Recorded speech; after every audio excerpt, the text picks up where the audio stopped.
till it's over. You can check him out at KingGambler18 on Twitter. You can check out Plusisnotreal. And here we go. We got the first game of the top 8 on deck.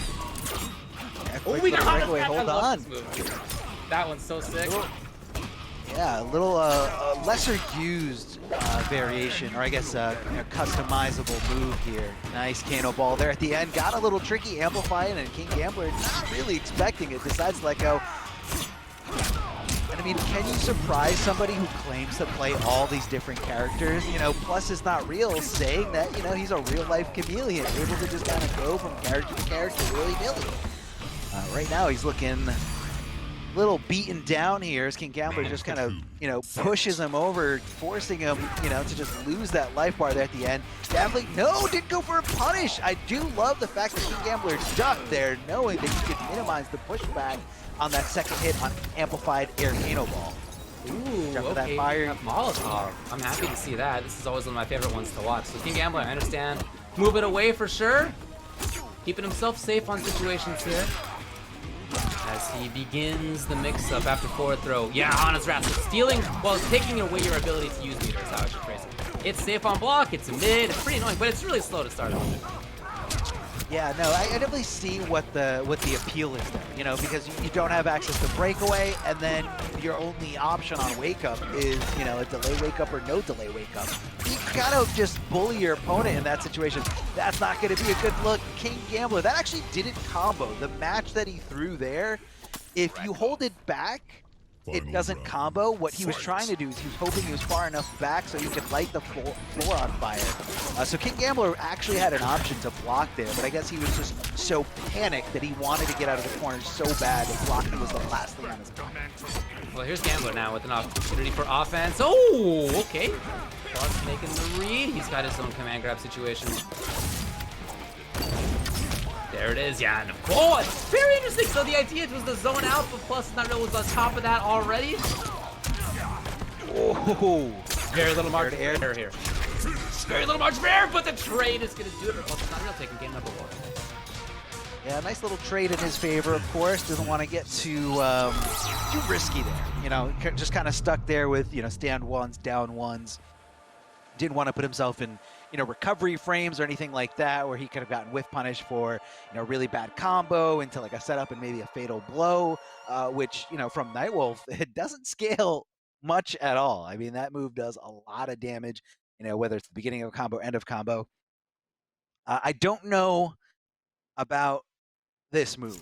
I don't know what the move is called, but the move that takes away his ability to use that meter. I feel like it requires you, it's kind of like you're doubling down on your bet.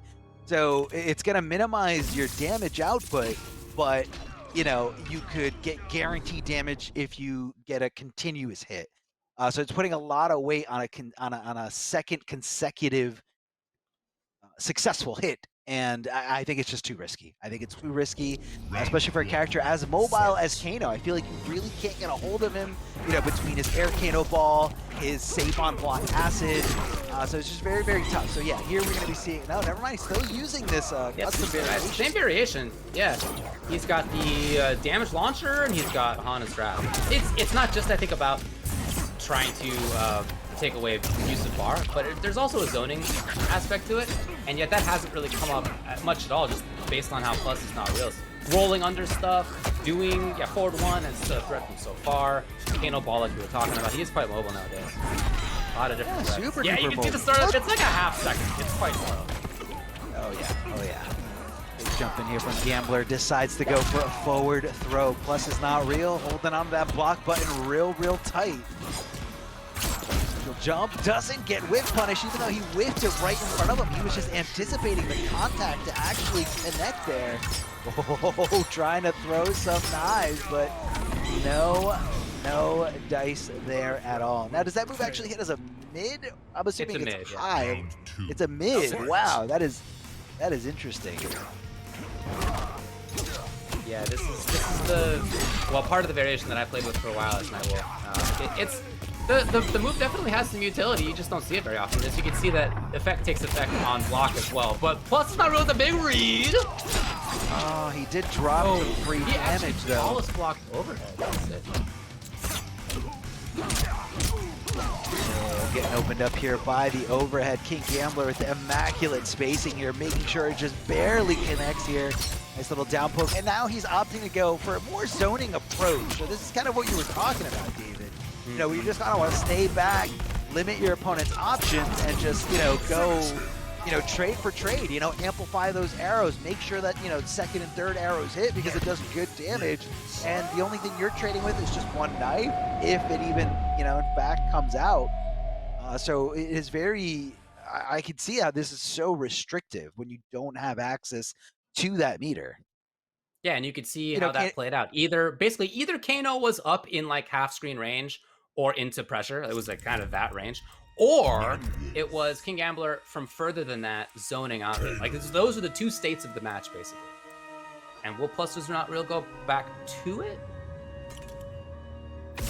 Again, it doesn't seem like Kano has enough mobility that he can get around stuff. So I don't know that it's a bad matchup. Question of whether he, in his statement that he plays everybody, would change, but nope, he's gonna stick with Kano here.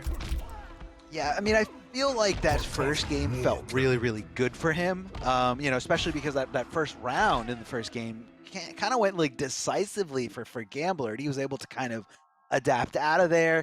And I also saw a little bit, you know, of unfamiliarity with, you know, the mechanics of that match. When Kano throws that acid, he's got one or two options if he amplifies it, where he's going to throw the match. He can either guarantee the damage by throwing it forward or throwing it back and getting that carpet, flame carpet. But no meter burn. Can't do it, buddy. Yep. Exactly. Probably could have gone for a meter burn there, but you know what? I feel like for the most part, Kanos do want to save it for when they get their opponent in the corner, because that's when it's really dangerous. You have the flame carpet on the ground, you're covered in acid, you're going to explode from a blockable pop-up. And then, yeah, so KingGambler just went forward. Nice duck there under the spit, or, you know, being able to poke out right before this becomes active. Oh, that's a big, big jump. And what a call out here from KingGambler. And because of that, he was able to guarantee that damage. He didn't have, even though, you know, he possibly could have broken away, he had the bar, still not able to do it. If you're covered in that yellow glow from Nightwolf, you know, you're not going to be able to use the meter, even in a defensive manner. I like how often KingGambler's actually been moving forward in this game. It's been quite different than the last game. He's really trying to change his style up. Yeah, here he is. No, even more pressure.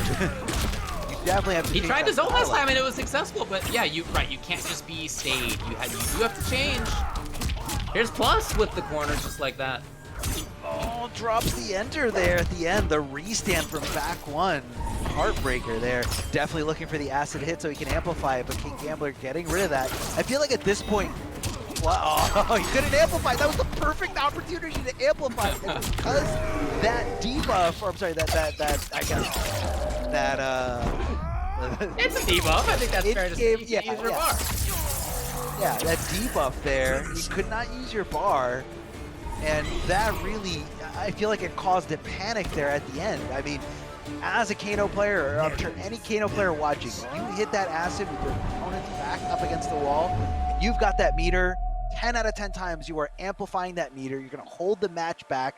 The flame carpet goes down, and then that's when your opponent is going to panic. They can't move forward because they're going to go up for an unblockable launcher, and they usually sit there. So then they're susceptible to throws or just straight, you know, pressure. You go for command grabs, you go for 2-4, like anything to just keep the pressure on and get that damage. It's almost like free damage after it, but I feel like he was just hitting that amplified so hard it just said it's not coming out. What do I do? Panic, and he just threw it. Threw it away. What do we got here? This is a Cabal, but what variation? A couple different ways people play. Slight gas and hook grab, one of the classic ones we see a lot. We just saw Kerbo play that way in the East. Can be very strong. So if he's worried about getting controlled, he's worried about not being able to deal a lot of damage, he can stay above Hana's Wrath with this variation. That may be part of the mindset coming into this. I also feel like his mobility is less dependent on meter. You know, the meter really comes out when, you know, you get the hit and, you know, time to cash in big time. Or even, not even, I mean, Nomad Dash costs no bar to actually use. So, you know, it could be a strategy in that sense here. So, you know, Gambler has the opportunity to switch over to a different variation or possibly a different character to counter this. But first, the first thing that's going to happen, Plus is not. Plus has to get this. There it is. And I think that's exactly what he wanted to see. He jumped over Hana's Wrath and got Slight Gas into the punish, into damage. Yeah, no, he's playing this. This is exactly what he was hoping to have happen. And it's happening. He's evading it, he's getting in, he's dealing damage. KingGambler's trying to get away to a range where he can set things up, but he just hasn't found that position. So for Gambler, maybe the idea's gotta be more about pressure here. If he finds that opportunity, I don't know. Too slow. He could. Gambler being really defensive here, blocking right after that roll. I mean, I feel like most players are going to be swinging after that because, you know, they're hoping their opponent's recovering or they're not anticipating a quick jab into a combo. Light Gas just pushing them all over that place. So hard to contest that jump and kick. Oh, Gambler not really getting those strange little scenarios here, but he does get this one here, the airborne state, down 3. Yo, that was so going sick. right into the interactable. Standing What a position. reaction there by Gambler. He's got the corner. Just keeping things safe for himself. He's backing off. Now all of a sudden, Plus is kind of running away, not for long. He's moving in, and he gets the option select, and here it is. Game pretty quickly, honestly, to Plus is not real. I wouldn't be surprised to see a change here from Gambler as we go into the 5th game winner. This makes it into winners finals. Did he get Hana's Wrath out at all? I actually don't recall. I guess we did see it a couple times in round 1, but each time tried, yeah. Cabal jumped out. He wasn't even there. Yeah. Yeah. And again, like, what's the big deal? Even if he does get, you know, have to block it and he gets that debuff, like, he's fine. He doesn't need meter, you know, to really do what Cabal does. He needs meter like a little bit later, deeper into his combo when he needs to extend them with the hook grab. But I mean, even there at the end, Plus is not real. Kind of all, he even knew when Gambler was going to break away. And again, maybe he's very familiar with, you know, what resources he had. Let's see what Gambler's loadout is, though. Is he going to be changing it up specifically for this matchup? The ball is in his court. We're going to see it here in the loadout screen. So I'm really antsy to see what we see. Yes, it is different. I like this. So he's got command grab and launcher. That's the change. So no Hana's Wrath, that's not going to be part of it. So this is a more pressure-focused variation. When he finds a chance, his mix-ups will be better, his damage output will be better. I'm just going to say it's very brave to think that you're going to connect a command grab against a character like Cabal who has Slight Gas equipped. I mean, this character is going to be constantly in the air. In order to get command grab, he's got to be on the ground. So that's a questionable decision here. I mean, at least for me. Me personally, that's what I think. Well, if nothing else, you can get. If nothing else, you can finish combos with it. You know, you can get nice plus frames SMD with it. That's true. That's very true. Trying to go for a reflect there. As you can see, Nightwolf just kind of trying to glow up there, trying to throw projectiles back at him. Now these players are getting a little tricky here. Haven't seen too much throwing from either side, but now here in the final round, I feel like they're kind of dipping into that last strategy here. Gonna extend that combo for so much damage here off of what the hit was. Slight Gas extended the second kick here. KingGambler almost got a strange little situation, a strange little conversion. Wake up three from Cabal. Note that is very unsafe on block, but he was still able to do it. It's fully invulnerable, but it's one of the few ones that you can punish on block, so that had to take a lot of guts. Plus is not real on match point here. This is game 5 scenario. You can see KingGambler really trying to move around. He's trying to be as mobile as his opponent. He's got a good wave dash, but he's just been stuck so often with Slight Gas. Cabal up in the sky, gassing everywhere. Here, finally knocking it down. KingGambler. And the wake up attack again from Plus. I feel like he's back, not... I tell you, huge.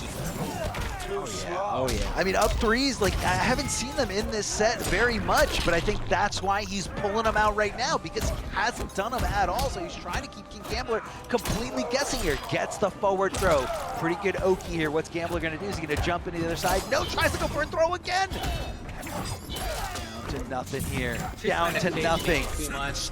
Ah, yes, I do think that's what happened in the end. He was really trying to chase, and Plus is not real, was just up in the sky gassing around, and he is gonna take it.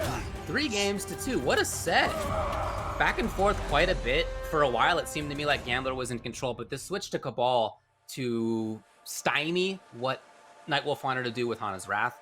And then even once it was not Hana's Wrath variation, it was still Cabal just really controlling the pace, being where he wanted to be, jumping out of situations, immediately turning it back on with the slight gas into pressure, into damage. All that stuff was really, really strong for Plusisnotreal, who makes winners finals. Manly Crispy Fungus.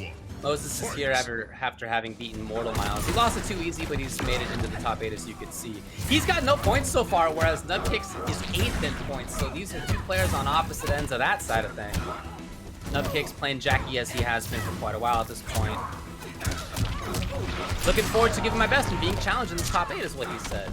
Hoy por ti, mañana por mí is what he said as well. I want everybody to know. Looking good as a good start for him. Oh, just the empty jump. Jump to get a little tricky. You know, you never know what's going to happen after an empty jump, whether it's some buttons or some throws. I mean, her buttons out of that are all possible more than usual, so sometimes you got to do it. Exactly. Keep them on their toes, keep them guessing here. But Nubcakes coming down to pretty much nothing, and Noob just kind of seal the deal. It's a regular down 1. Keeping her back. Again, you don't want to put yourself at risk if you don't have to. What a call out there. What an anti-air from Nubcakes, but hold on.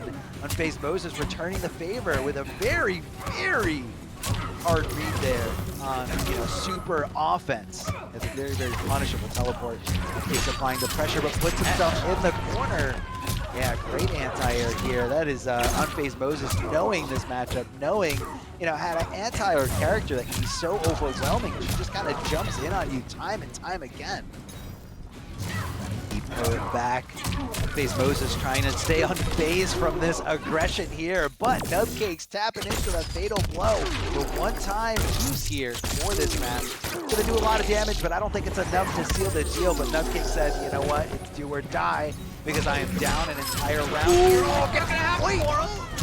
Here's Moses! Yes, the easy solution. No, that was all it was going to be with Moses. I really like a lot of the space control.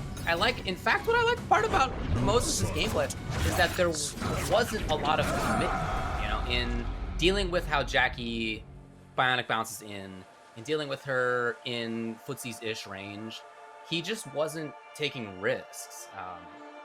He was blocking versus empty jump, for example, right? And that really paid off for him. Yeah, he was playing it really, really patiently, which is, again, a really tough thing to do against a character like Jackie, because it's just so overwhelming, and like any one of her hits can lead into a really, really good combo and a really, really nice situation where she can, bait out up 3s or up 2, depending on how your characters do them. And again, she just kind of cycles through that pressure over and over again. So she's very, very momentum-based, a very mobile character, and definitely seen as one of the best characters in this game. Whereas Noob Saibot, I personally feel like he's a little underrated in terms of what everyone says about the character. I mean, I think he's got a lot of great attributes, but is he one of the best like Jackie? Probably not. But still, a really, really good character all around. I mean, space control does. Yeah, exactly. Space control is good. He gets good damage in quite a few situations. If nothing else, he can push himself back to safety, especially versus a character like Jackie. But that said, like she has this kind of airborne top-down approach that can be tough for him to deal with.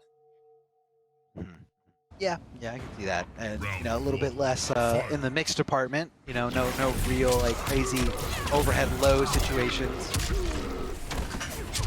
Nubcakes sniffing out the breakaway, but Unfazed Moses not giving it to him, ducking under the throw, but not able to punish thanks to that very specific animation that really only Jackie has from the throw. Yeah, the ways backwards.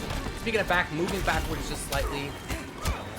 Being very active here as Nubcakes. Really? He just blocked that. That could have been a huge punish in his favor. Unfazed Moses knows that he let that situation get by him. Definitely not feeling good about that.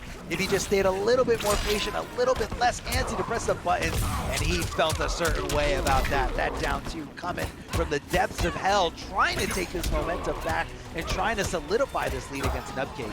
Nubcakes getting aggressive here, trying to go for the throw. Tries to jump over the other side, but whiffs under that crouching, poking body of Jackie, low profiling herself down to the ground. jump. I love that. He does have that offensive bar. He's been really quick to spend his meter so far in this match. Last game and this game as well. Moses not doing the same. There it is. Okay, the spending meter did pay off for Nub. It's all gone and that started just. Gee, that's true. That's absolutely right. 950 health, less than close. It's gonna be very close either way. It is death. Oh. That last part doesn't do it as much as it looks. Like, it looks very painful to get a sickle through, you know, under your jaw, through your face. But surprisingly, it doesn't do that much damage. So I think if Jackie was any other character with a normal amount of health, I think that situation would not have killed them. Straight shadow balls here. They do it as highs. Nubcakes just trying to, you know, play it safe, not really trying to duck under them in case, you know, low shadow comes out instead. Definitely the mindset here. Bionic jumping over to the other side. Continuing that combo here, getting a little aggressive here with the mids. Nice little catch by He's doing a lot of blocking, and understandably so, and Nubcakes finds the hit finally. He played a lot faster that time, and simultaneously, he didn't use his meter quite as constantly, so when he found hits, he did actually more frequently have more damage as a result. Yeah. I think that was it's a big part of why that ended up working out for him. But I do still like a lot of what we're seeing out of Moses.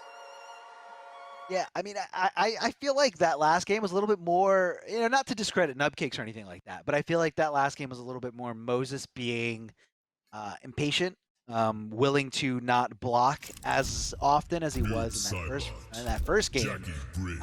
You know, and just getting a little, you know, jittery there, just losing certain situations where, you know, if he just played a little bit more patiently. I also feel like he was a little bit more willing to anti-air in that first game, or the second one is just kind of not. I just didn't want to go for it. It is scary because, you know, you gotta judge it and you gotta know exactly what option she's going for. But you know, we'll see what Moses has. I don't know if we're going to be seeing a character change or variation change at least, but something could be surprising Nubcakes have loading up. Unfazed Moses said, "I'm hyped to be able to fight Nubcakes. A solid player in top 8. Just going to try my best, no matter the result." I think that's an awesome mindset to bring into a situation like this. Again, this is his first time in top 8 for MKPK. His quote also, keep moving forward. And look, he's got a little bit of work to do here, but he can definitely make this happen still.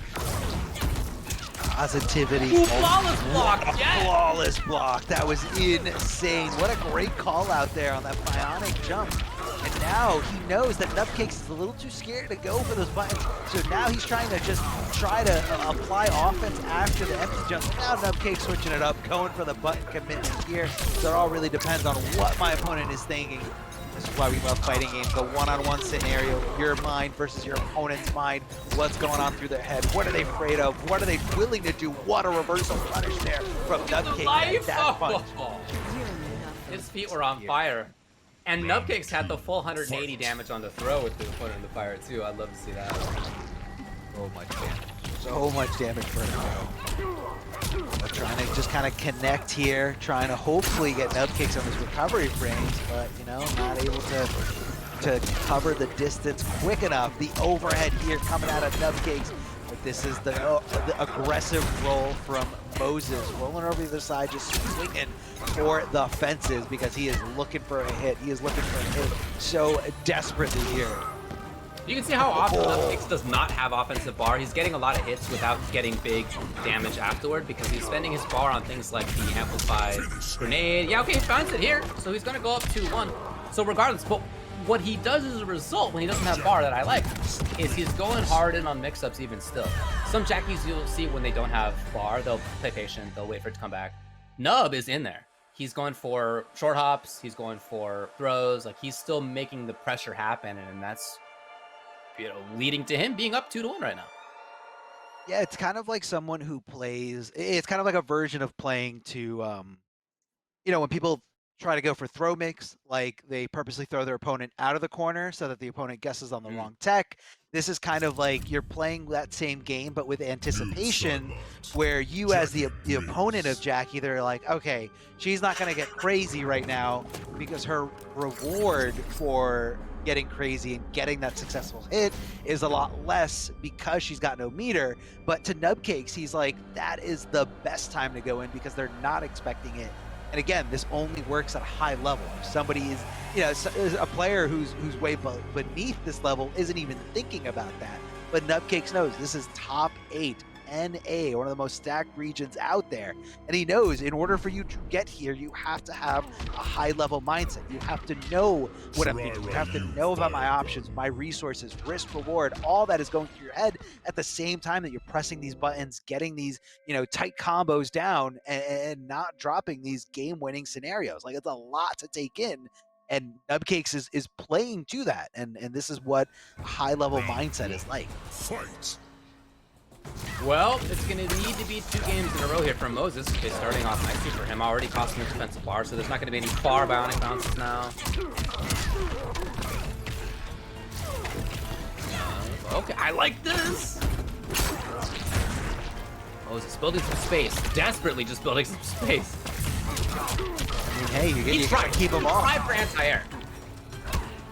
See the penalty, the Oh, throw escape, very clutch by Moses, but Nubcakes is just racing behind that throw attempt here. But hold on a second. Unfazed Moses.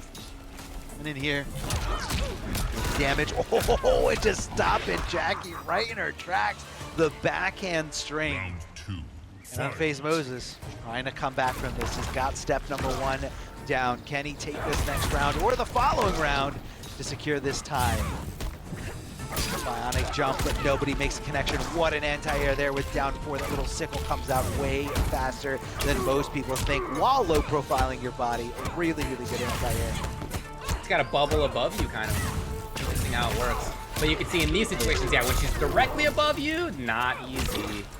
Yeah, as many gotta watch out.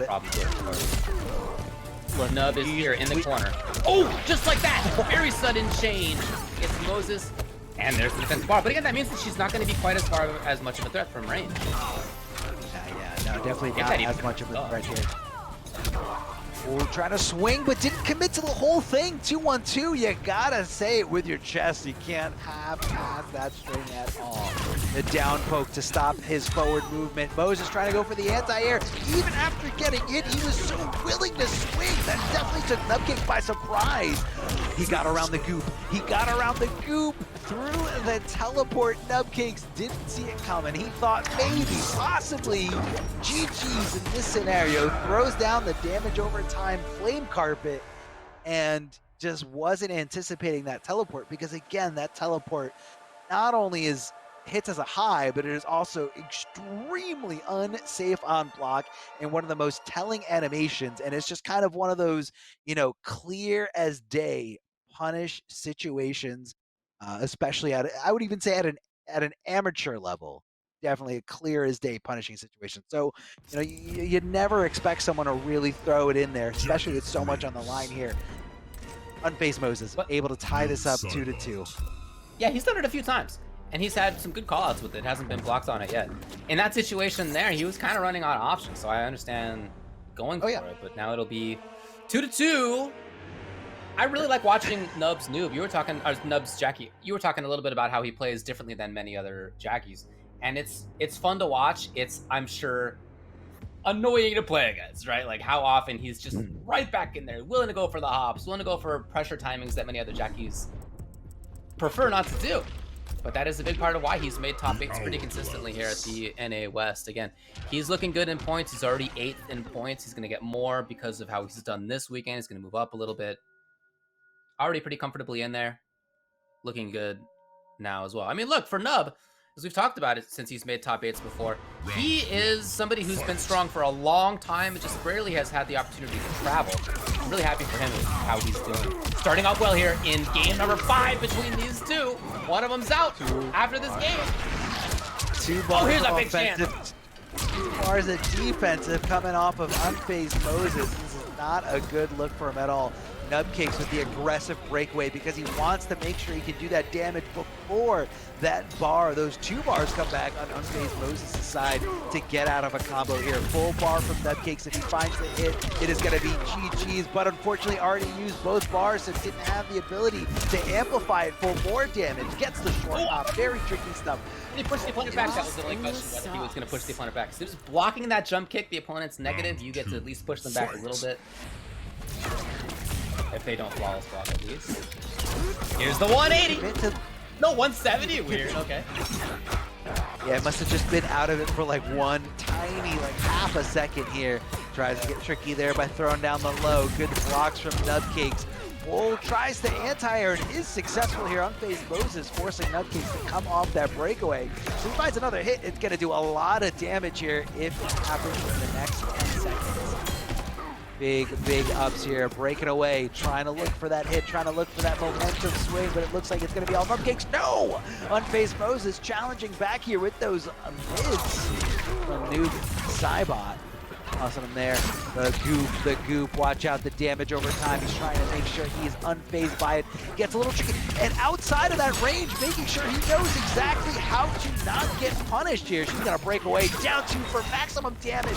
Trying to stay back, trying to chip at this point. Nubcakes, when is he going to jump in? When is he going to jump in? There it is. Called out like nothing. Unfazed Moses sniping him out of the sky. That's the first time we've seen that counter option from Moses. I really like him bringing it out at that moment. He was right about it. We got final game, final round between these two. Nubcakes finding the ancient one. Like he's so important for her. Nice job by Moses. He's building up life lead. He's got the distance game. No offensive bar for Nub, so even if he gets in, he's not going to be super threatening yet. There it is. Oh, and if he committed to a regular jump, that would have been huge damage, but Nubcakes does get the follow-up hit. The goop is down, the goop is on him. It's doing damage over time, so his life is just slowly just disappearing in front of him. What a That's pickup. gonna be a great conversion. Yeah, great pickup from that situation there. The airborne. Oh, he probably wanted that to be the KB. It wasn't quite there. No, the drop! The chance for Moses and the chance to punish KB to move on. Great adaptation here from Unfazed Moses. Able to just kind of go ahead. That's what I get for dropping that shit. Oh, wait, what? Oh, he said you won this one? Okay, shout outs to Nub. I think it was something, I think he blamed it. Again, I was speaking while he was talking, but it's something about dropping the game-winning scenario there, but he did not sound happy. Right, fatal blow. Yeah, he did have juggle opportunity potentially into fatal blow, but that didn't work out. Yeah, you know, who's going to be happy there? But he does get more points, even ending up in 7th place. Again, that's what we're all going for here, right? That's what we're trying to get. More points to be able to get into the finals week. You want to be top 16 here in North America.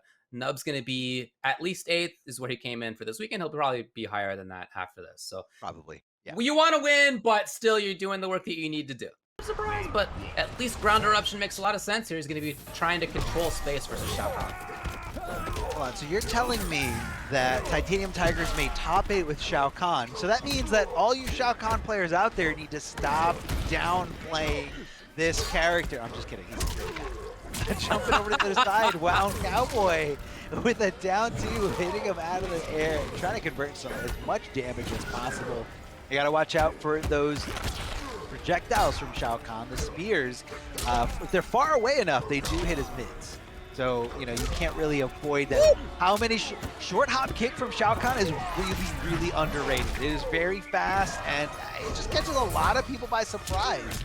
Oh, speaking of trying to catch you by surprise, not WoundCowboy. He is super defensive, definitely holding onto that block and trying to go for the reversal punish, and he just lets it rip. Fatal blow, the armor coming into effect here, and that does not taste good. WoundCowboy a little bitter about that, but he can walk away knowing that that fatal blow is spent, and he doesn't have to worry about it for the rest of this match. WoundCowboy, can he pick up the pieces? Can he dust himself off and keep forward? Oh no, not with a broken read by Tigers right there. And looking for the FP. Up two. Huge up 2 for this character as he gets good damage into the corner. No bars on this. Not there either. He's just swinging. He's just Yo, he is. I mean, he's definitely punished with highs. Oh yeah, for sure. I mean, But he's too far away, and if the opponent's just going for a high like a stand one, at least it didn't work out.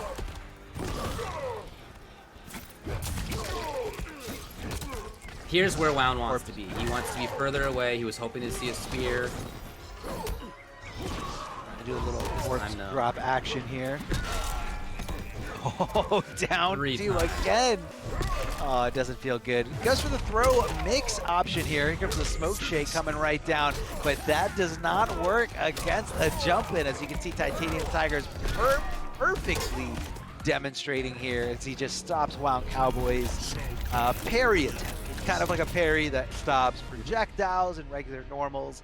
But again, the way you get around it is just regular jumping. Regular jumping, gonna stop that smoke shake. And WoundCowboy has the option to go back to probably a different variation loadout. I don't think he's gonna go away from Shang Tsung. No, I think this is wouldn't his expect character. that either. Yeah. And I think the character matchup seems fine as well. But yeah, maybe a different variation. I don't know. We'll see. The idea of using that as a carry when you're expecting something like, you know, these big rangy options that Shao has, I guess can make sense. But we'll see what he does. Shao Kahn's definitely got range on his buttons, you know, his normal buttons. Not only that, but also, you know, his up 2 and up 3, I think are some of the best in this game. In terms of 100%. Like, a character that has like really good both up. Usually character has like one good one and one bad one, but no, I think both his are really, really solid. You know, far horizontal range on the up 3. What do we have here from It's the same, no changes there. It's still going to be shake and ground eruption. Oh, stand 3 out the gate. Oh, if he just held it, I think that still would have worked there. Maybe looking for the breakaway attempt, TitaniumTigerzz. But WoundCowboy holding on to his bar. Just to kind of get a little tricky. You know, you don't want to get too predictable, as your opponent can, you know, sniff it out, cut combos short, and then, you know, they come off of, you know, damage that they could have potentially done to you. Ooh. Corpse drop. You can see how flush that is on hit. Yeah, I was just gonna say that the corpse drop definitely not gonna be in your favor on in the trade in terms of, you know, frame advantage. So Tiger's slowly pushing WoundCowboy to the corner. Here we go. Blown up. His armor. Broke that armor. You don't want to see that if you're a WoundCowboy fan. Good block of the low from TitaniumTigerzz. Trying to walk up and shimmy, and what a punish here from WoundCowboy. Swinging back as soon as possible. The down 4 from max range. WoundCowboy takes that as an invitation to jump in and apply some mix-ups. Hits the throw, gets a little damage, or gets a little health back in his favor. And again, back in there. Trying to get in there, not in time. This time, WoundCowboy with the punish. We saw him slightly miss that before. Sometimes you gotta walk forward a little bit. He did. He's got the round. But back getting pretty close to the corner, uncomfortably so. Look at the way TitaniumTigerzz moves after that. Oh man, gonna pop him up for lots of damage here. Good combo potential here. God, 36%. For 1 bar, that is so good. But again, probably corner specific here. Shao Kahn definitely hits like a truck with this variation loadout here for Shao Kahn. Well, the ground eruption acts as an anti-air, so you can't get too crazy in the air as you try to jump and make your offensive moves here. Breaking away, trying to avoid as much damage as possible. TitaniumTigerzz trying to get that gap, trying to close that gap here. No flawless block there. Decides to just play a little bit safe just in case Wound cancels into anything to blow up the attempt. No! Oh, no. No. You don't want to see that. Wound. Oh, what a neutral jump timing from TitaniumTigerzz. Well, he starts here with corner control. I feel like that's the first thing every Shao Kahn does. When they have someone in the corner. Back one. Especially at that range? Yeah. Because it's so, you know, you get such a great reward if it hits, and a lot of people just want to jump out of the corner. But I don't think WoundCowboy is that player. So I think TitaniumTigerzz doesn't realize that. WoundCowboy is not someone who's going to, you know, jump willy-nilly. Yeah, sometimes he will, but he prides himself on his defense. I mean, this is an OG. This is someone who says, like, you know, I destroy this new meta by being more patient than the player that just wants to jump around and just slam buttons. And right now, WoundCowboy is showing that complete dominance here as he ties this up with one of the best nukes newcomers out there. TitaniumTigerzz, not only who's just a phenomenal player all around, but able to play all these different characters, and WoundCowboy is showing everybody that the OGs still have what it takes to keeping up with the kids. Absolutely, yeah, he's still looking good. I really like his space control timings there, and you're right too that when he's caught in the corner, he's not panicking. He feels he's been in that situation so many times, right? And if you are a zoner type player, then you're accustomed to that. That's the life. Sometimes you get caught in the corner. What you want to be is elsewhere, but sometimes you get caught there more often than other archetypes get, and so you become accustomed to it. He battled out of it really well, and now Tigers, again, he said he's only played Shao. He's only going to play Shao. And keep in mind, too, that he's currently 5th, coming into this, 5th in points in NA West. So he's pretty deep in there. I don't know mathematically if that's guaranteed for him to make top 16, but, you know, based on how he's been doing, seems likely that he will be. So I get him trying to move around a little bit on the character select screen, try some other stuff out, see how it works. Hey, he made top 8 with it, at least. We'll see if he can continue. Yeah, I mean, I feel like this is the ultimate test for a character that you've been working on. Now, of course, TitaniumTigerzz plays literally any character, so I feel like he's putting himself out there. This is more for brand recognition. If you guys want to see some more of this Shao Kahn or any other character, I mean, TitaniumTigerzz is the way to go. Block of the corpse, drop there from full screen. And immediately going with those ground eruptions there, trying to, you know, get some kind of damage there, some easy damage, if you will. Maybe Shane can't punish that very well. That's kind of cool.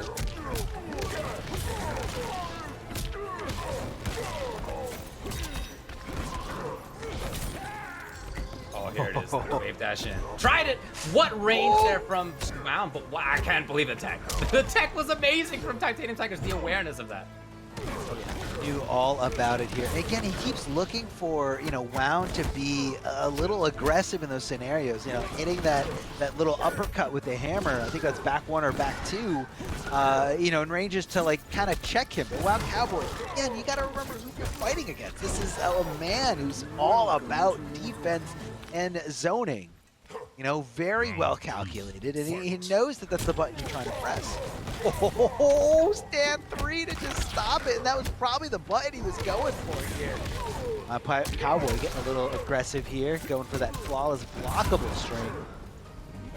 Big swooping lava, oh, big high kick right to the face. And look at the spacing, look at the patience here from WoundCowboy. Goes in, goes back, makes that down 2 whiff. That uppercut just whiffed for days, and this is not looking good for TitaniumTigerzz at all. I mean, this is WoundCowboy understanding what he's got to do, but hold on a second. He does have the bar to break away. He's opting not to do it. Big jump in 3, but nobody was home, but instead, here comes this down 2. WoundCowboy taking the lead 2-1 over Tigers.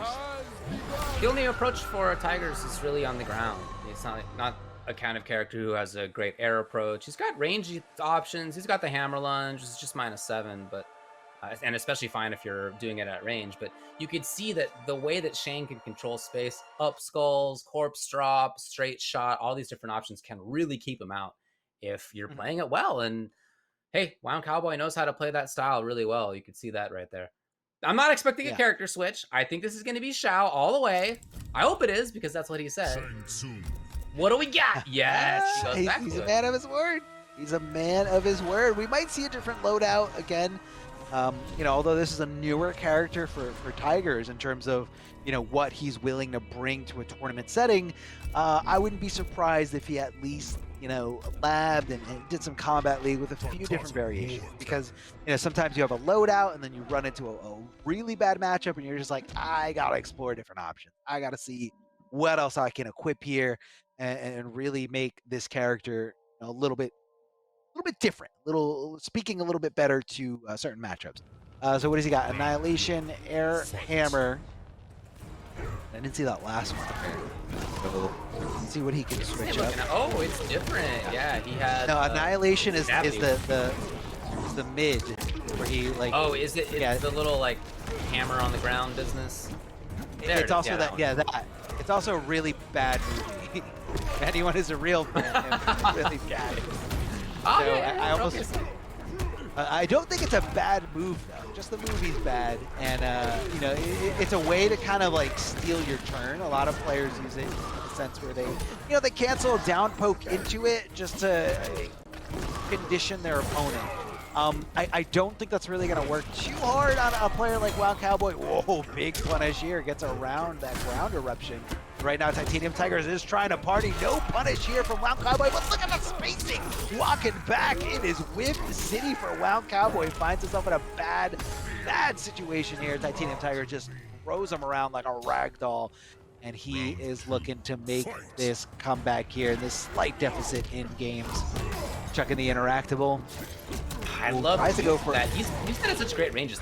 Interrupting things with the up skulls, WoundCowboy, and now back to a little bit of escape control. Okay, maybe not for long. That barely became active. That barely became active in time. It was like just there, like neck and neck, like photo finish. That's definitely unsafe. The back is definitely unsafe. Yeah. I mean, typically you do it at range, and so you don't see that very often. But that was close. Yeah, right next to him, and you know, I don't think Wound was expecting it. You know, he was trying to just check him. You know, wasn't expecting any kind of punish, but yeah, that range, David, you're absolutely right. It could have been a big punish. And Tigerzz, again, I feel like he's looking for, you know, a type of player that he's not playing against here. Short hop kick, very quick, hard to see here. Oh, that move is so active, it's everywhere. Short hop kick from Shao Kahn. Oh, he did go for the follow-up. Yeah, that's gonna surprise. Yeah, that's gonna surprise you there. Super unsafe, but again, you don't know, is it your turn to swing? Do you have to wait for it? And if you wait for it, it never comes. You know, you give your opponent another turn to swing and do whatever they want. Tries to go for a charge here, but the amplified corpse drop. Oh, that's gonna be a big crushing blow as he just caves his face in. I think there's been 3 spears, so we see him fishing around for the KV string. Could be fishing around for that string, but I don't know if WoundCowboy's gonna give stay him the away. opportunity. Just try to stay away. Chip off a little bit more life here. It's getting close. Okay, absolutely he has 3 now. Yeah, he's looking for it for sure. Looking for the string. Oh, tries to go for the fatal blow, but WoundCowboy in time before those armor abilities come into play here. Now the clock is ticking, 18 seconds left. He's got to make something happen here. Just went for it like a crazy person. He's still alive. Did have the bar broke away. He's still alive. This is down. It's a huge chance. Look at the time as well, and it is enough. Barely time on the clock, barely life left on the top right, and it is enough to tie it up 2-2. He goes for the most disrespectful Combat League-esque thing. Oh man, this is just straight disrespect. You don't disrespect your OGs like this. WoundCowboy is definitely not going to be taking this lane down. He is furious. He let that game, that set-winning scenario, slip through his fingers as Shao Kahn just slipped in between those ground eruption shots. There went hope for a 3-1 victory, but WoundCowboy is not out of this yet. This is going to be a Game 5 scenario, final game to determine this first of 3 to see who moves on in this bracket. Oh man, what a set we have here. What a set between these players. I mean, Shao Kahn, really? We're seeing Shao Kahn out here playing against, I mean, look, this is TitaniumTigerzz, one of the best players out there. Very versatile. Very talented, pretty aggressive, but you know, I feel like he does what he needs to do to succeed in whatever game he's playing with, whereas WoundCowboy is a little bit more the opposite. Even in a game like Mortal Kombat X, where a lot of people are just like, oh, offense, WoundCowboy was able to, you know, find a way to slow things down, find a way to play that game, and Wound was you know, seen as one of the best Mortal Kombat X players, on top of being one of the best Mortal Kombat 9 and Injustice 1 players. So, you know, he's always able to find a way to play to his style, play to his strengths. Right now, TitaniumTigerzz with a huge lead here does get down 2. What a conversion. WoundCowboy recognizing that down 2 hit high enough to convert into some even bigger damage here. Ground eruptions does catch him off guard here. Throw in the spear. Shao Kahn trying to make some kind of connection, trying to get some super plus frames on it. The corpse drops, just trying to, you know, keep Shao Kahn in check. And TitaniumTigerzz throwing all caution to the wind as he just leaps in with that hammer. You gotta watch your toes, you gotta watch your feet there. That amplified corpse drop hitting as a low. Here finally is the connection. And he caught the back down, chased it. No, but the drop just allows WoundCowboy to get a grab and restart this zoning game. He's got one offensive bar. He can absolutely control things here. Another connection. The corpse drop but no amplified. Drop in range. Look at the time again, 25. Again, that was 3 spears in that round, so he comes into this match point situation, locked on that KB up close if he can find it. Wound. Not quite next to the corner yet. Here's a chance for punish. Only escape failed. No big deal though. Those spears actually have worked. Oh yeah, it's a really advantageous position after it hits. WoundCowboy with a textbook punish here. Doesn't punish that down 2 on whiff though. Very, very interesting. A player like Wound definitely a little shooken up in this scenario. Good call out of that breakaway there. Cashing in as much damage as possible with that down 2. Goes for the flawless blockable string there. Dangerous stuff. But again, TitaniumTigerzz not trying to take the risk in case he gets into something else. He's taking some risks there though. Definitely taking a risk there, that's for sure. You see it here going up for a ride, 26%, but you know, Jakeson, not a high damage. No way, that was so sick. The damage will come out. Is it going to be enough?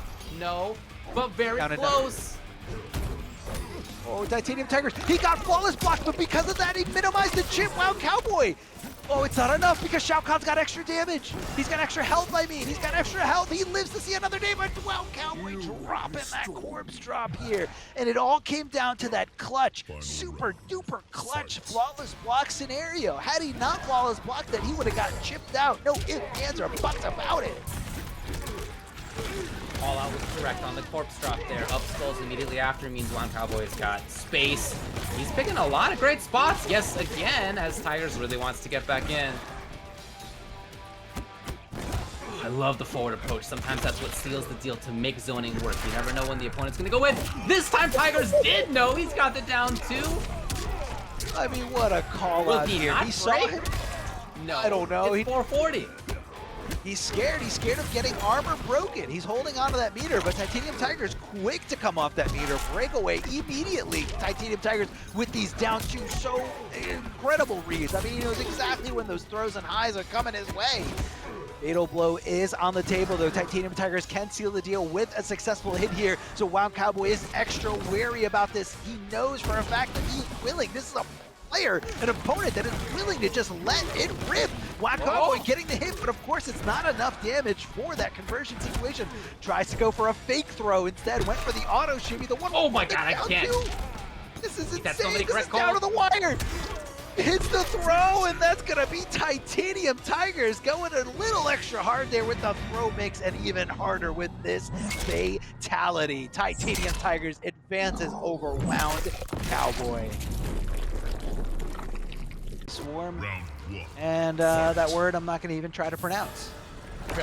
Yeah, I like what the extra normals do for her, getting a little bit more damage in situations where she couldn't otherwise, threatening a little bit more than she could otherwise. See that spacing? It's like he knew exactly where low slide was going to end, and able to connect a bug thanks to that recovery. And it's not even a lot of recovery frames coming out of there. That's going to be the overhead. A little bit more risky there, but again, you want to kind of throw that wrench into your opponent's defense, keep them on their toes, keep them guessing. Here, right now going for a ride, but unfazed Moses decides, instead of getting aggressive, tries to back up, and you gotta watch out. Devora, really good jumper in terms of horizontal range. That means she's so, you know, at a lot of different ranges, she's just one jump in away from connecting that little stinger and going into, you know, full string, a full combo. So you gotta think twice about, you know, how, you know, when can she actually jump in. A lot closer, it's a lot closer, or, you know, a lot farther than you think. Flawless blocking that gap. Moses showing everybody that he does know the matchup, does know the string patterns, and what does have a gap in it. So he's gonna kind of keep Gambler on his toes a little bit here. Beautiful conversion right into that interactable big boot right to the face. control here, big time. Moses does have defensive bars in case the launch comes again. Gambler's Lockdown situation. I love his mid-range play. What a duck right there. Again, as you said, he clearly knows the matchup. Yep, he knows the strings, in and outs, properties, gaps, the whole 9 yards. Gambler staying very safe right there. Look at the threat. They both had that fatal. Can he get there? No, neither one. Safe, trying to keep it Got him. safe, but Yes! that is Again, not. I really like. No, but I love watching this D'Vorah. This is the first D'Vorah that I've seen in quite a while that does not have teleport. Very commonly that you see D'Vorah with teleport, you don't see the character very often. But when you do, especially at this kind of tournament level of play, I feel like most commonly there's teleport in there. Instead, he's got the Parasite string. He's got the Oki Bug. He's got the down, whatever it's called.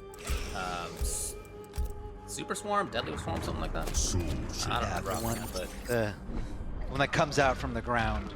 yeah. So it's just a different look, and it's cool to see. I mean, yeah, I feel like a lot of people go for the teleport just for the mobility, you know, at any range, especially because D'Vorah is not really like a zoner. She's like a setup character. You know, so I feel like the teleport really closes the gaps. But I definitely agree here with Gambler. I mean, if you got a great jump in, do you really need a teleport to get around some zoning or mid-screen options? The answer might be no. Gambler showing it off here. D'Vorah looking incredible here. Those extended pokes, those long-reaching pokes are just so pesky to deal with. Gonna amplify there to make it nice and safe as the unfazed Moses getting some damage wherever he can. And it's bouncing up over time here. Yeah, no, it definitely is. It adds up. So here's Gambler. Not quite there. Kind of a funky situation. But there he is, right? As Moses was trying to walk backwards, he was not on the block. What an anti-air here. Right out the gate. A reversal timed stand 1. Just kind of stops D'Vorah there fast enough to hit as an anti-air. Again, it's all about the spacing and timing. You got to be real precise with those anti-air. Of course, KingGambler can play against that. Maybe next time he goes in with a big jump and kick to stop that specific anti-air. It's all about the mind, about, you know, what options your opponents are going for. Great projectiles. At this range right here. You know, at about maximum range, maybe just outside of maximum range for her. Kind of threatening. Oh, button interrupting here on that one for Moses. Getting good damage on this too, into great range for himself. Tough spot now for Gambler. Yeah, there it is. You know, he had done a good job of threading the needle between just kind of outside of slide, that like maximum slide distance. But there, ran right into it, and it's going to be game for Moses. That was two completely different games. I mean, Moses being in complete control there at the end.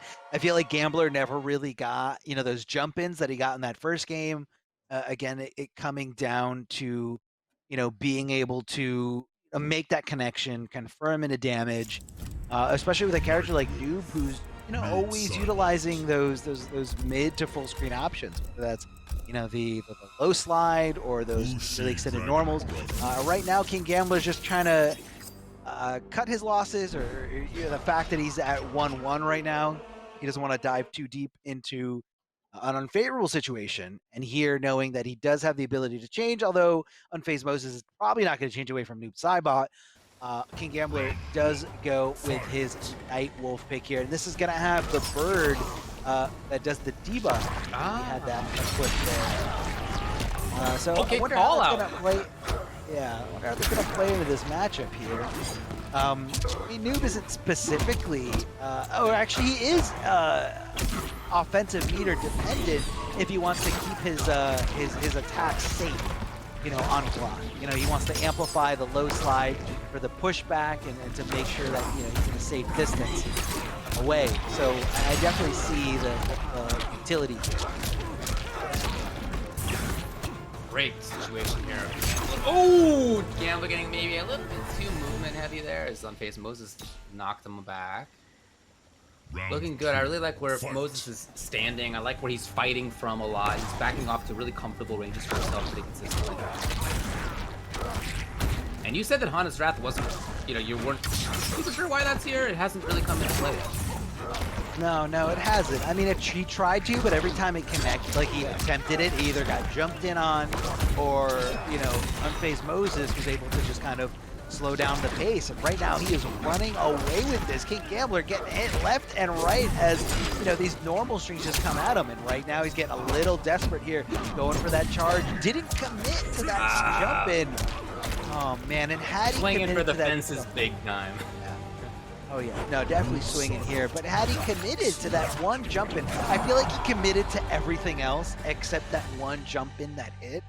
And that could have been a completely different story. It could have been fatal blow scenario for some damage into any kind of mix up afterwards or throw loops.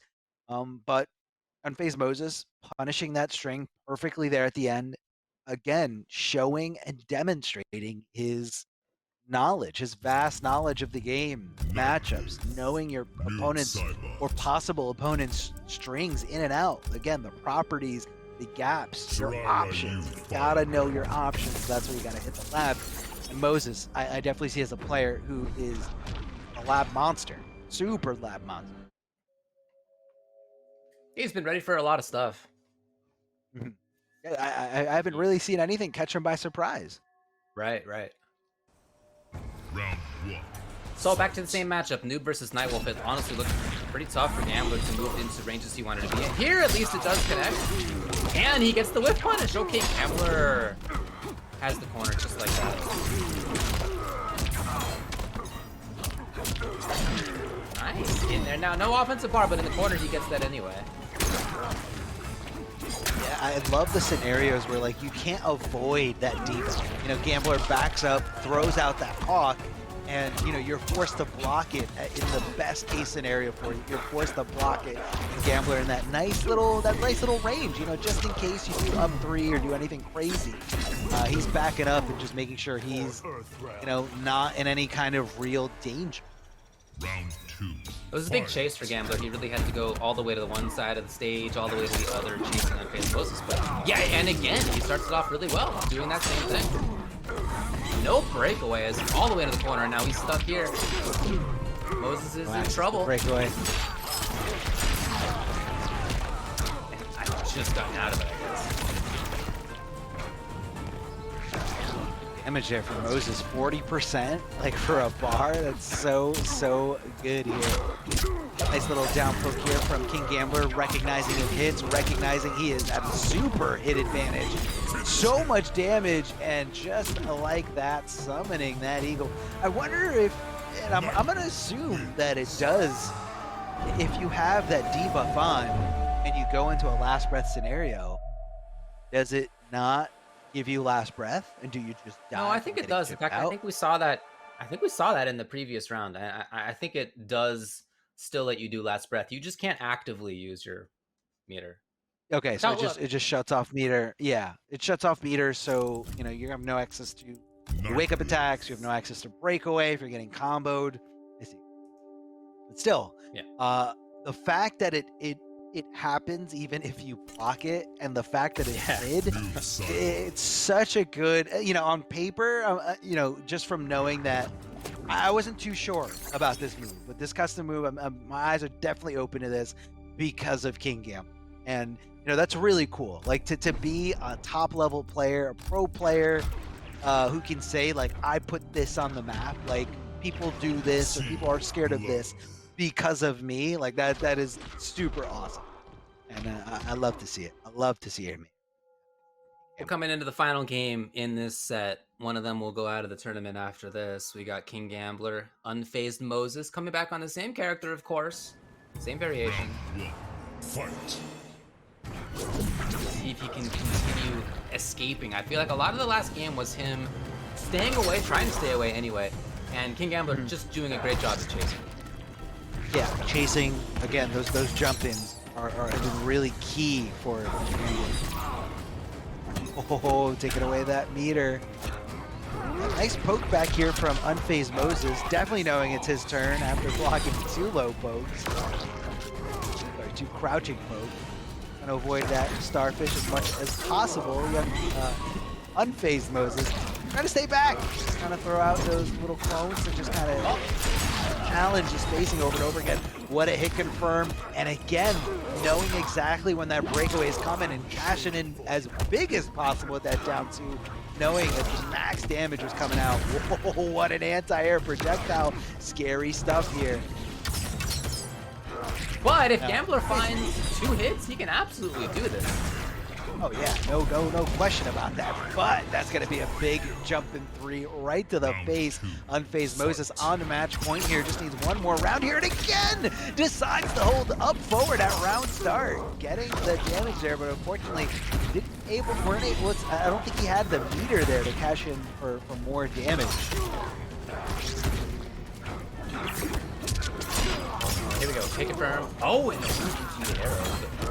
Tried to create some pressure for himself. He had the Honda's Wrath in that situation before. Oh, what a counter focus. I love the timing of this from Moses. First kind of stolen situation like that in a while for him. First got the corner, harassing. Tried to bring out the jump punch, but not in time as Moses takes it 3 games to 2 over Gambler. What a great set that was. A lot of back and forth in that one.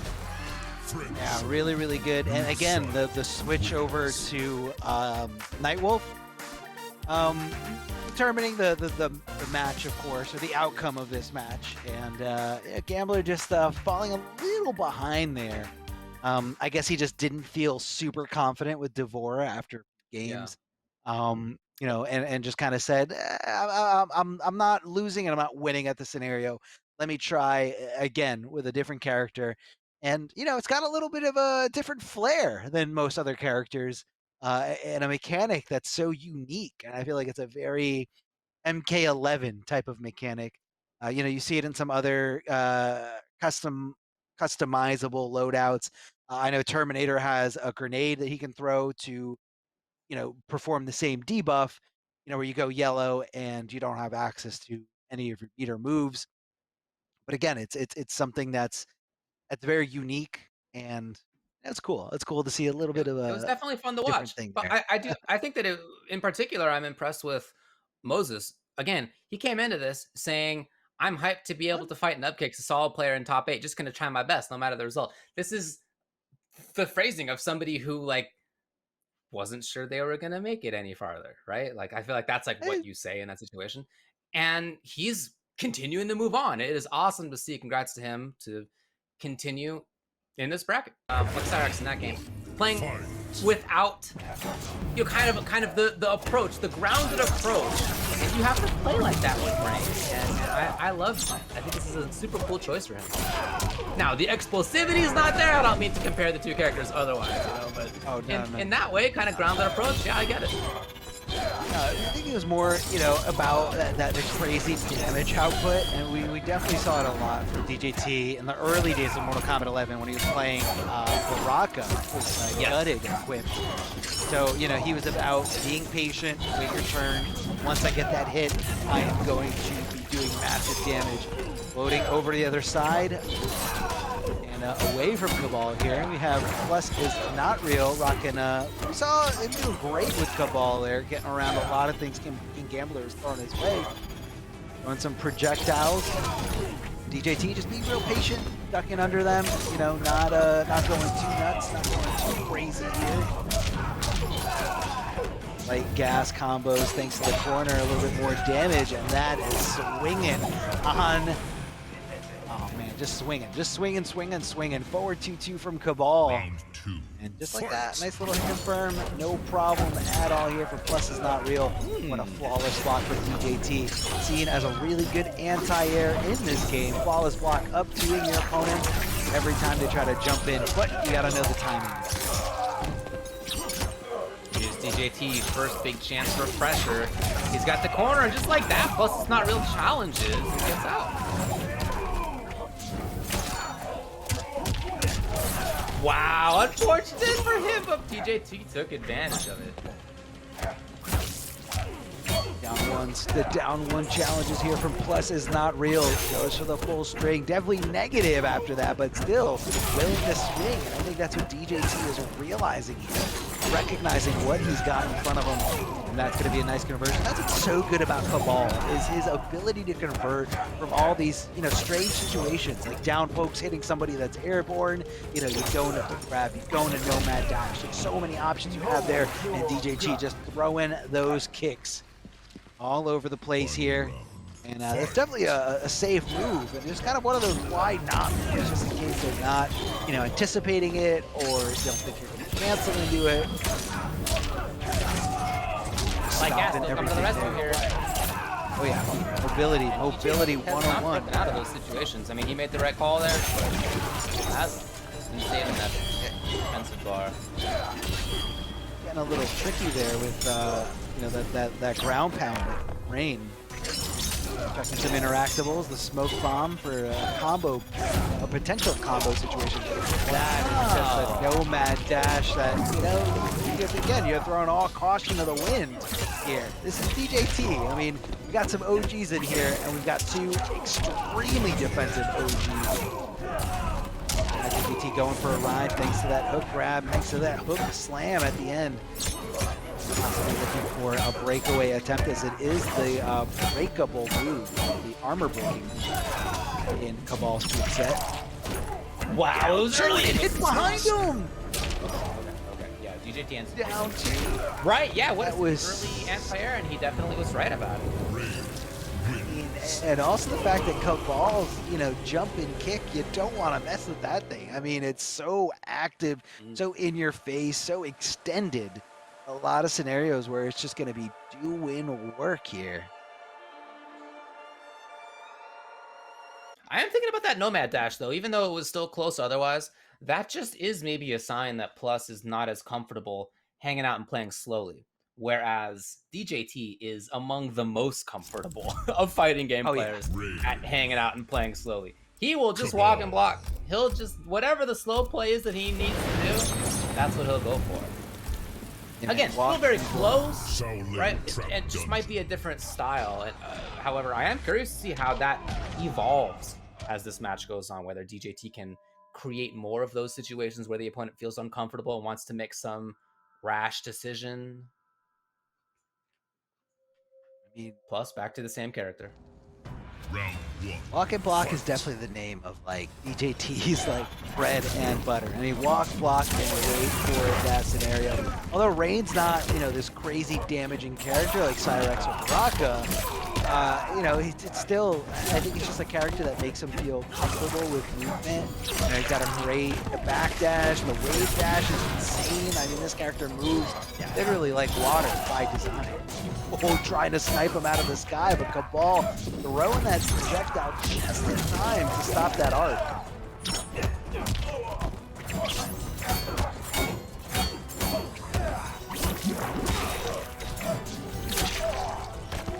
The down two has really been coming into play a lot. Yeah, man, he's waiting for the opportunity. He's not throwing it out willy-nilly, even a down two as great and as fast as Reigns. It does not have any invincibility properties or any vulnerable properties. So, it's all about timing. It is all about that timing. Too slow. Slam to kind of throw him over to the other side. He's going to be swinging around here. Plus is not real. Definitely more comfortable in this round. Having a bigger life lead, but even though he has a life lead, still willing to just go in, and DJT reacting to that jump in and just sniping him out of the sky again. There it is, when a player is too defensive. Holding onto that block button, you gotta throw that wrench into their defense. Go for that throw. Go for those overhead. Just to keep him guessing. That was a beautiful punish, a beautiful call out. I mean, he was looking for either up 3 or up 2. Again, both options are actually just punishable on the block. DJT still pressuring here. Plus grab. DJT no resources. And I didn't even notice that was throw came beyond Dick. Wow, I guess he just couldn't, he didn't have the life to absorb. Fight. No, he definitely did not. I mean, it was a big jumping kick. He was hoping that maybe a jumping punch or, you know, wake up or you know, some meaty buttons were coming his way. But yeah, definitely depleted that life right away. DJT in a comfortable spot. Up 3 yet again. Plus is not real. Has done that a few times, not just in this match, but last time we saw Escobar as well.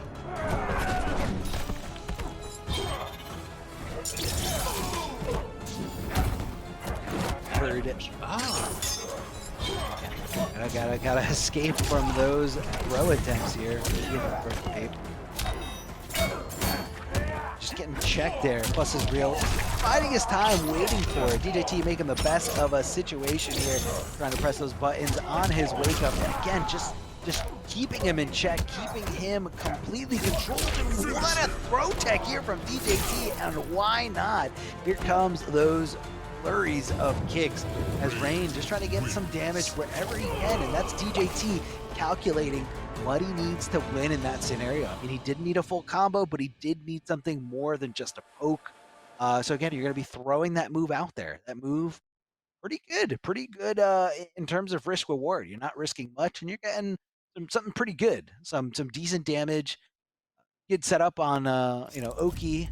You know, you can jump over to the other side, making up whiff. Might be seeing some Kano. We saw a little bit of this before. Yeah, we saw a little bit of this before against KingGambler, and then you know, eventually opted to switch away from Kano into Cabal. So now he's going to be playing to something a little bit more different.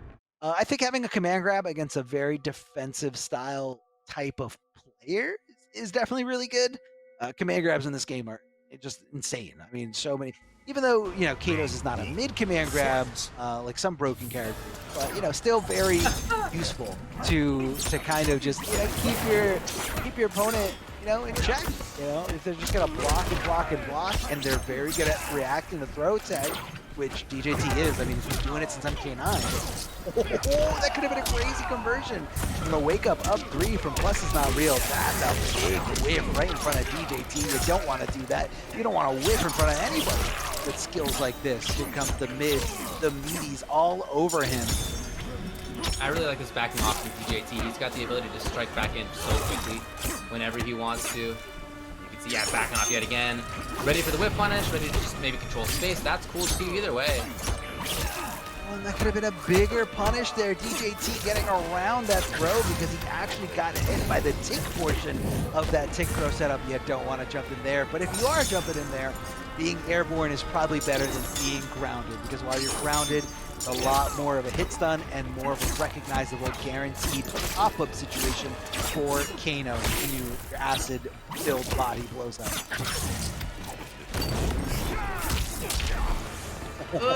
This is again the kind of impatience, I think, that we saw when Cabal did the full screen no countouts, right? Same kind of idea. Well, you know what? I'm going to give him the benefit of the doubt, just because if it was any other character with, like, not as good of movement or backdash, it would have been a good thing to do, because most people in that scenario back off, they panic, and they let go of block, but DJT was able to wave dash far away so fast that he was able to switch back into defense. Oh man, this guy is running away with his Kano with the command grab, the down one asset. DJT, I don't know if you can make this comeback because your opponent is really far away from you. All he needs is one knife throw, and the knife throw recovers so quickly, fast enough to block that perfectly timed jump from DJT. So you gotta think of another approach. I mean, this is Kano knife throw. This thing recovers so quickly. Can he make this 3-0 comeback, hit the overhead, follow up afterwards? DJT fighting back with his invulnerable option. That shit again. DJT out of there. Put himself into the flames! I think because he whiffed that down one, he wasn't able to connect the combo. That is such a heartbreaker here. Oh, he's needs to jump one. Very strange. Yeah, follow the lock up. Oh yeah. So good. Overhead. Oh my god, DJT blocked leave! That is the crushing blow requirement. And you know, one of the, I'd say the most criticized crushing blow requirement, because that's not the only move that has that specific requirement, but a lot of people don't like the fact that, you know, the requirement is in the hands of your opponent and that it's completely out of your control. But again, that one is if you block too late. And DJT trying to react to the movement, trying to react to something, holding on a block, and just getting his face kicked in. Crushing blow for big damage. Plus is real. Looking to make this comeback here with Kano. Just switching gears, betting it all on this character, knowing that DJT could switch to something else, could switch to Baraka or any of the other characters he's playing. Again, really good player. I mean, his first try here, making it all the way to winners finals. Of course, with a little help from Too Easy, but still, look. Before that, he made it into top 8 winners, no problem playing Rain.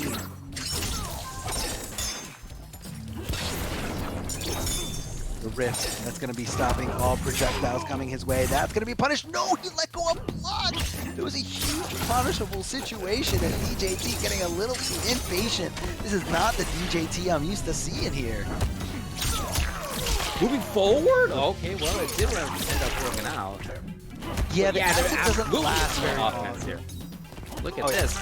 Moving in, we had seen so much range play, so much mid-screen play, whip punishing type style. Yeah, he backs off just perfectly at that moment. But that pressure, the complete difference in style is why he now is at match point. 1,000,000% in his head, rent-free, knowing exactly where those buttons are coming, where the whip city's coming. Big jumping kick, and of course, gonna go regular follow-up string here. Gets hit with the overhead from Kano. Definitely good overhead. You don't get too much, it's not super fast, but the situation afterwards. Kano will swing in there with that spit string. DJT trying to jump. DJT again getting clipped here. Bum. That overhead. Tries to go for the tip throw, but able to recover before DJT can swing. It's definitely one of the more faster recovering command grabs on whip. Back 3, it's going to be a nice mid. Definitely safe on block though. That's going to be plus. And DJT able to backdash away from the down 1 check. That's got to be a little bit demoralizing here. Throw up that rift, trying to minimize this chip damage anywhere he can. Of course, this Kano doesn't have Molotov equipped. He can only go for fire. He amplifies that acid on it. DJT down to nothing here in this round. Can he make this comeback? You can get him running out of space. Crazy. Look, at least DJT got plus most of the way to the corner. Final round. See if he continues to chase. The block was there. This time the punish is there. Now breaking away is plus is not real, but still DJT right back in there. Escape failed as well. Rain has both sides. The rift, throwing up the rift here. Oh, here comes the waves towards him, and DJT again so good at going in, putting himself at negative, but being able to backdash out of there. That's a big crushing blow. 30%. So much damage. Oh no, this looks like it is curtains for Plus is not real. This is tough. Definitely not man, even Kano forward 1 doesn't quite have the range and the speed compared to where Rain can be. I mean, And just like that, DJT moves himself into grand finals. You never know where Rain is. He's just able to just kind of move in and out so fluidly. There with the wave dashing, back dashing, it just so it complements that mobility so much. And you know, someone who's basing their gameplay around their normals, their footsies, movement is key. Movement is key to finding those scenarios, and that's what we saw there. We saw DJT using that movement, going in and out, and just kind of baiting his opponent to rely on those buttons, hit those buttons, and punish him for it. Punish him for it before he could block, and that's whip punishing 101. That's what we saw all throughout that set. So Round 1. Fight. Here we go. Okay, so we got the air hammer, ground hammer. Yeah, the air hammer I feel like is going to be a complete counter pick to the low shadow slide from Tube side off. Sure. Just gonna have an option that's not really gonna, most people like to jump in on that and get past it, but of course that's very, very risky. Great to see the 1-1 right there, rather than letting Tigers just topple over.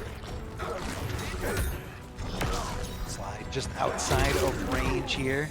And Tiger's definitely okay with that trade, especially with that crushing blow coming right out of there. Doesn't amplify it there, so kind of just able to get away with, you know, scot-free with that scenario. Oh, didn't think he'd extend his string there by canceling. Oh my god, it whiffed! It whiffed! A short hop kick. Very, very fast. A lot of people were upplaying that in the chat a little bit, saying, hey, it's fast, even if you're playing offline. Definitely a quick little overhead hit. He's very sneaky with this arsenal of Chow. Throwing spears right over the head, and that's going to get flawless block. Just to get that extra frame advantage for a little bit more. Jumping over, can he get there in time? He tried for the high, and it's down to crush. TigerzZ is just gliding into him. Wow. So much damage, nearly 50% in that scenario. That's going to be a punish. Bro, escape there. Backing off. Smart move here from TitaniumTigerzz.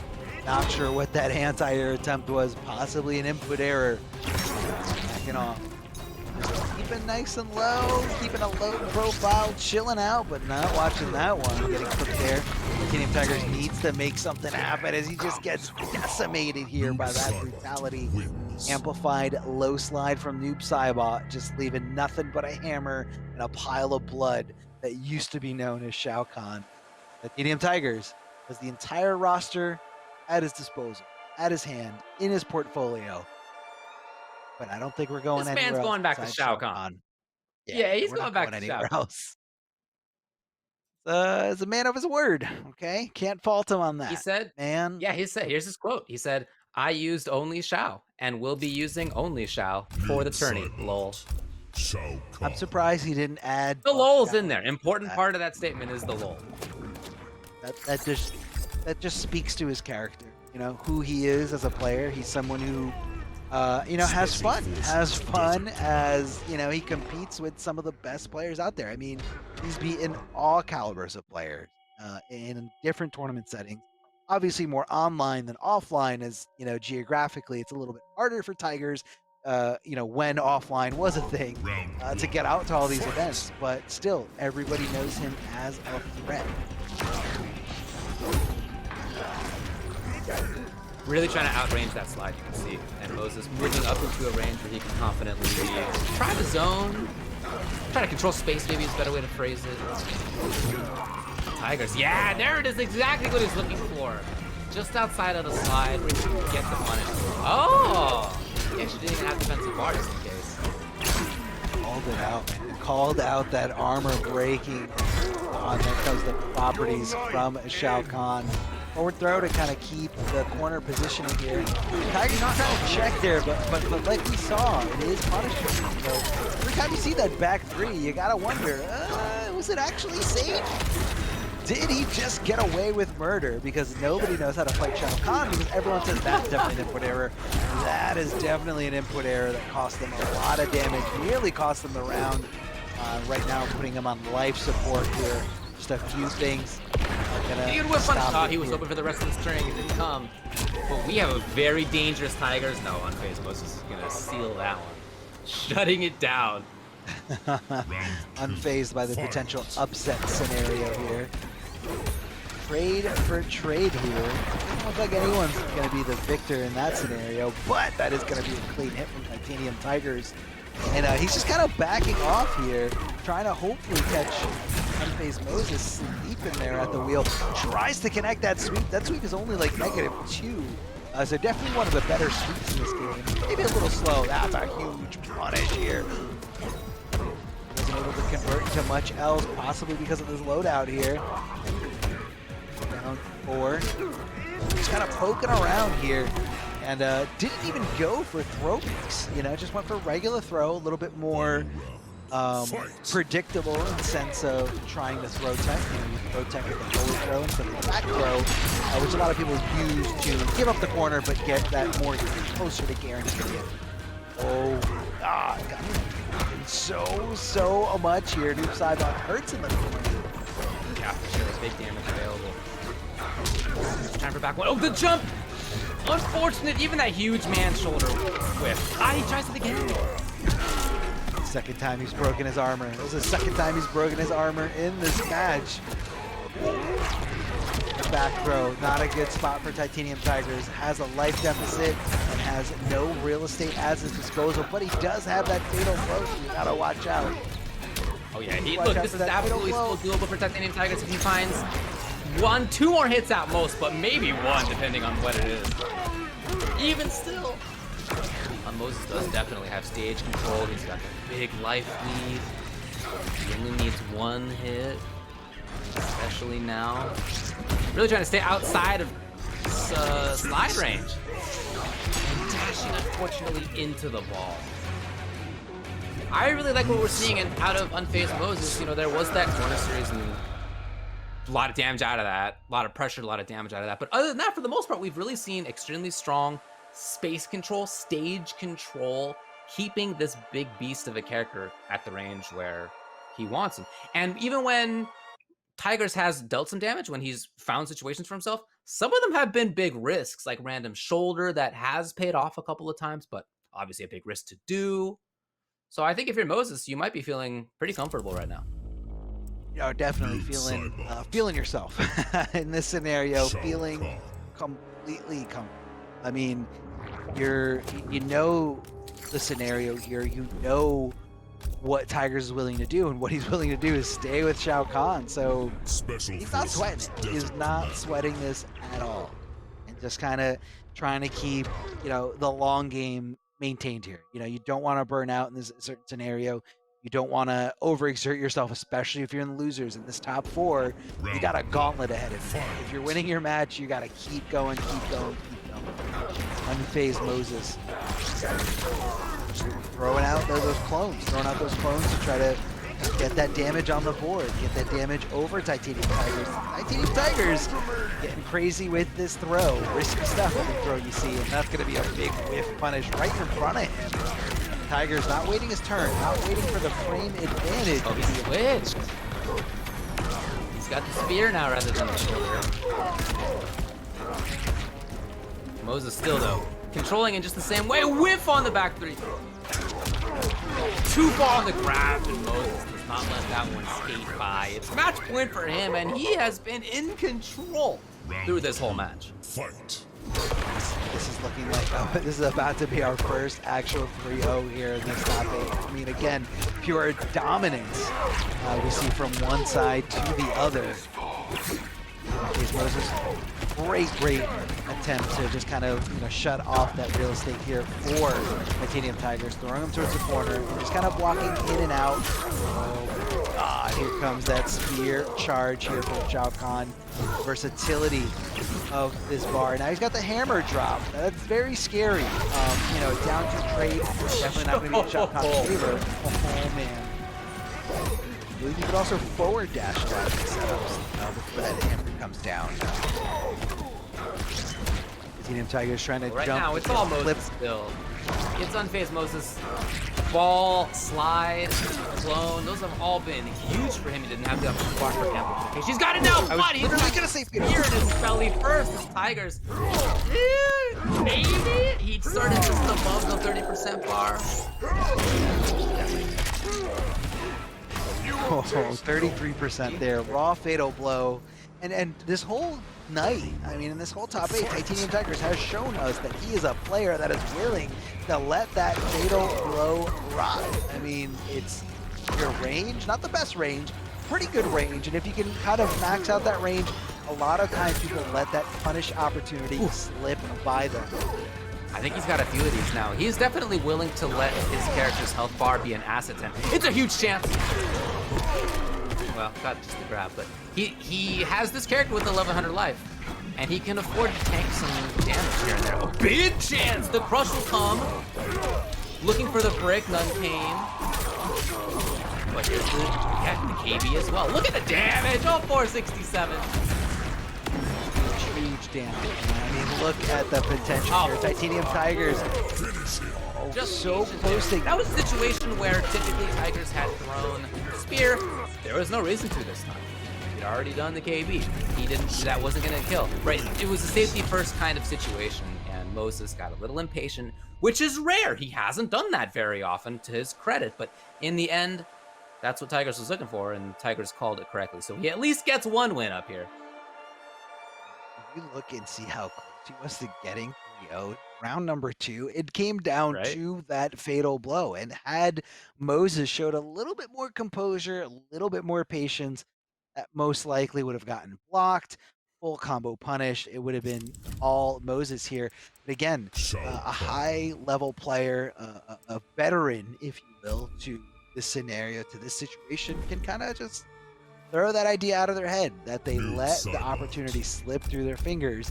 And, you know, you can't change the past. You just got to move forward. But I don't blame Moses for getting a little too antsy, for, you know, wanting to finish at 3-0, because, again, you have all these other matches ahead of you. And this is definitely as tough as the competition gets. I mean, these aren't pool matches. These aren't round 2, round 3 matches. These are top 8 of, again, the best players out there in this region. This entire western part of North America is just filled with killers.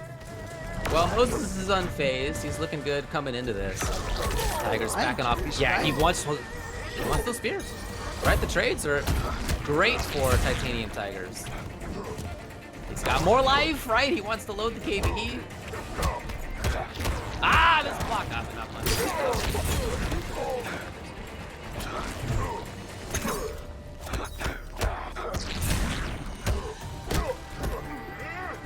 Oh, commits to the throw. That's actually a high, so very risky stuff, but a little bit of a would you put it past TitaniumTigerzz to just go for the spear in that situation? No. On block, right? He would do that. Sure, absolutely, absolutely would in that scenario. So you're just kind of blocking and just hoping that he puts himself in a punishable state. Well, keeping it safe with TitaniumTigerzz coming out reversal timing with that sweep here. Just trying to stop the mobility. Thought that was going to be enough for the win. Gets the forward throw here, not giving up the corner positioning here. Big jump in kick, but it whiffed. It whiffed right in front of him. Round 2. I love the use of down 2 from Tigers we've seen all top 8. So good. I mean, he knows when to utilize it, and again, always going to be something risky. However, Shao Kahn's got a really great range on his. Oh yeah.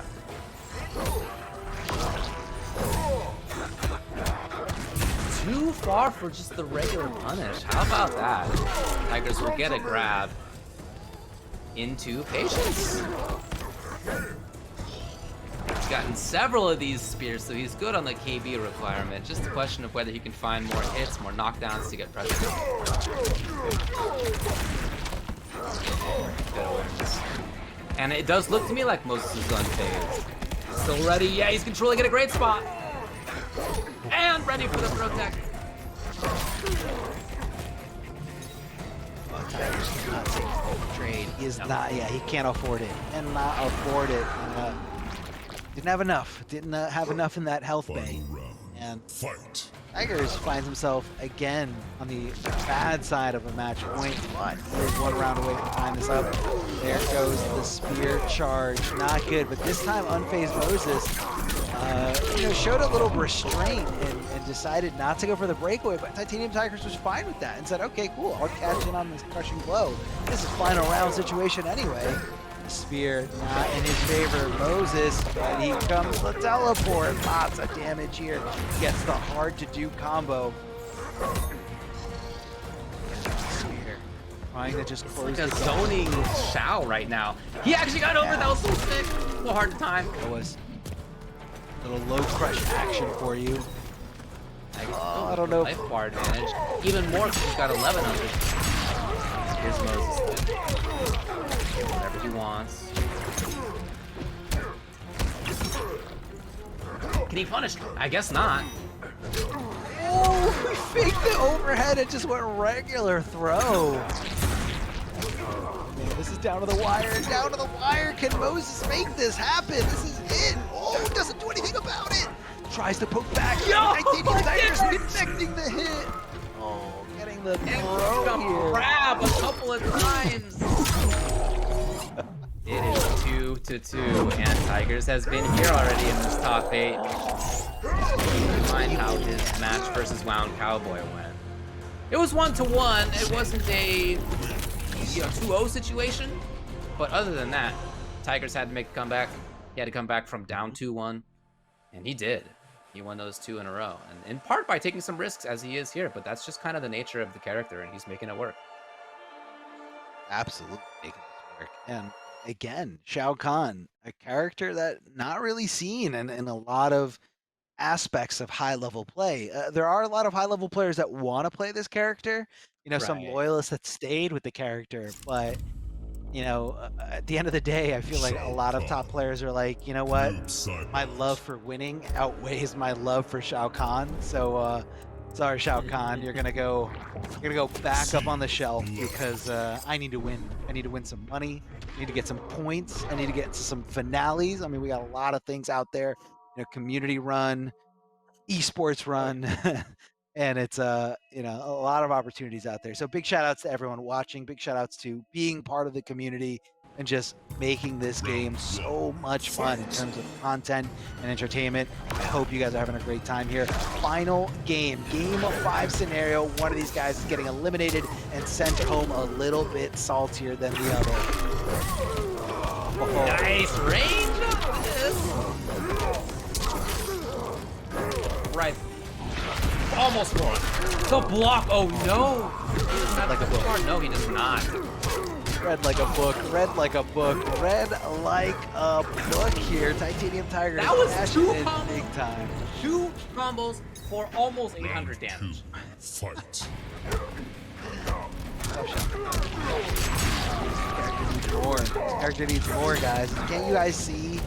Can you guys see what this character struggles with? Having one of them. Never mind. No more. Yeah. No more. Oh, 2. Here's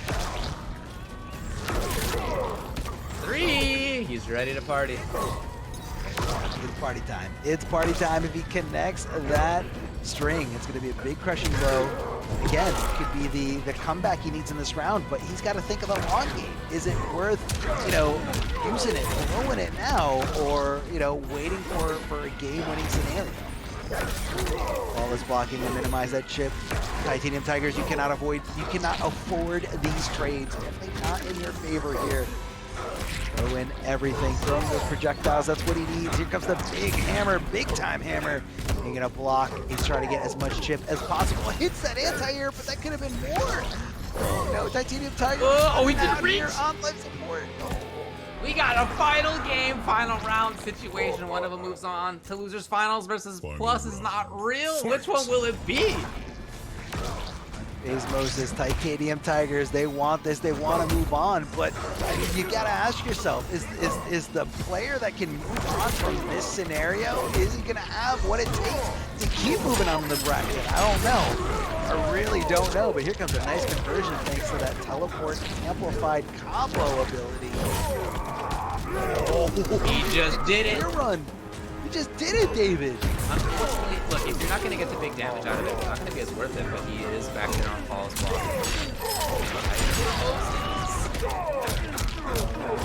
Looking good. Tigers. Situation for Moses is far away. He's got the spacing he wants. He's got a little bit of a life lead. Tigers is still there. Tigers needs 2 hits. Honestly, only Moses needs 1 if it's the right one. He just walks from way downtown. Life lead now, Tigers. It'll blow from either player. Yeah, Moses just let it rock. I mean, why not? Risk reward. He flawless blocked him 2. Moses got no beater. Wait, go back 1! I can't believe it! Moses, unfazed, truly ends up taking it over TitaniumTigerzz with a Galaxy Brain read. And Tigers is out of here! Big brain As it here. is gonna Goes with be those quick. unfazed Moses going on to losers finals to play versus Plus is not real.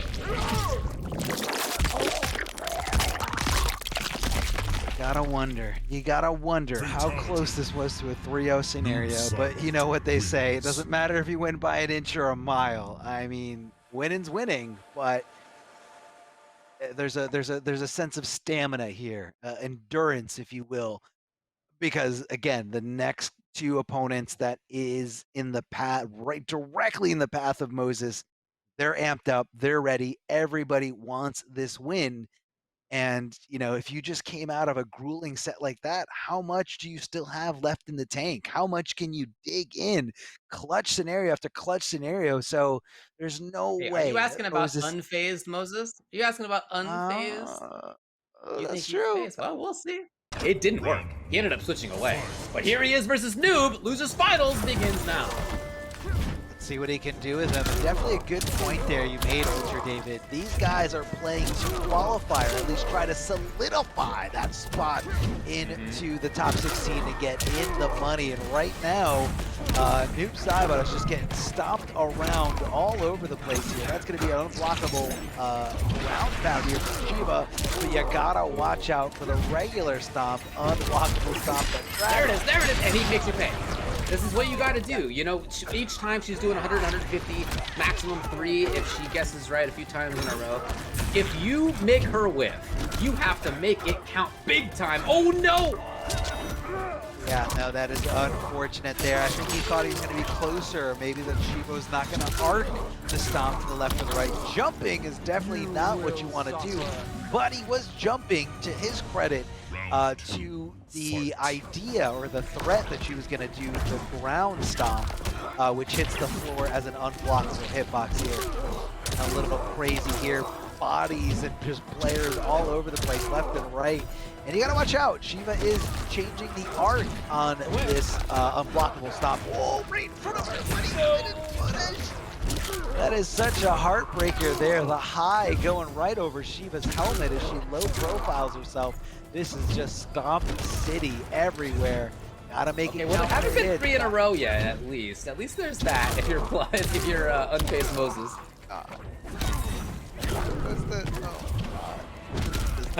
You're supposed to. So and there's finally the piloted far away version. I think that's the first one we've seen. This is definitely like maximizing the stomp. That's the variation, you know? Yes, is it enough? That is enough.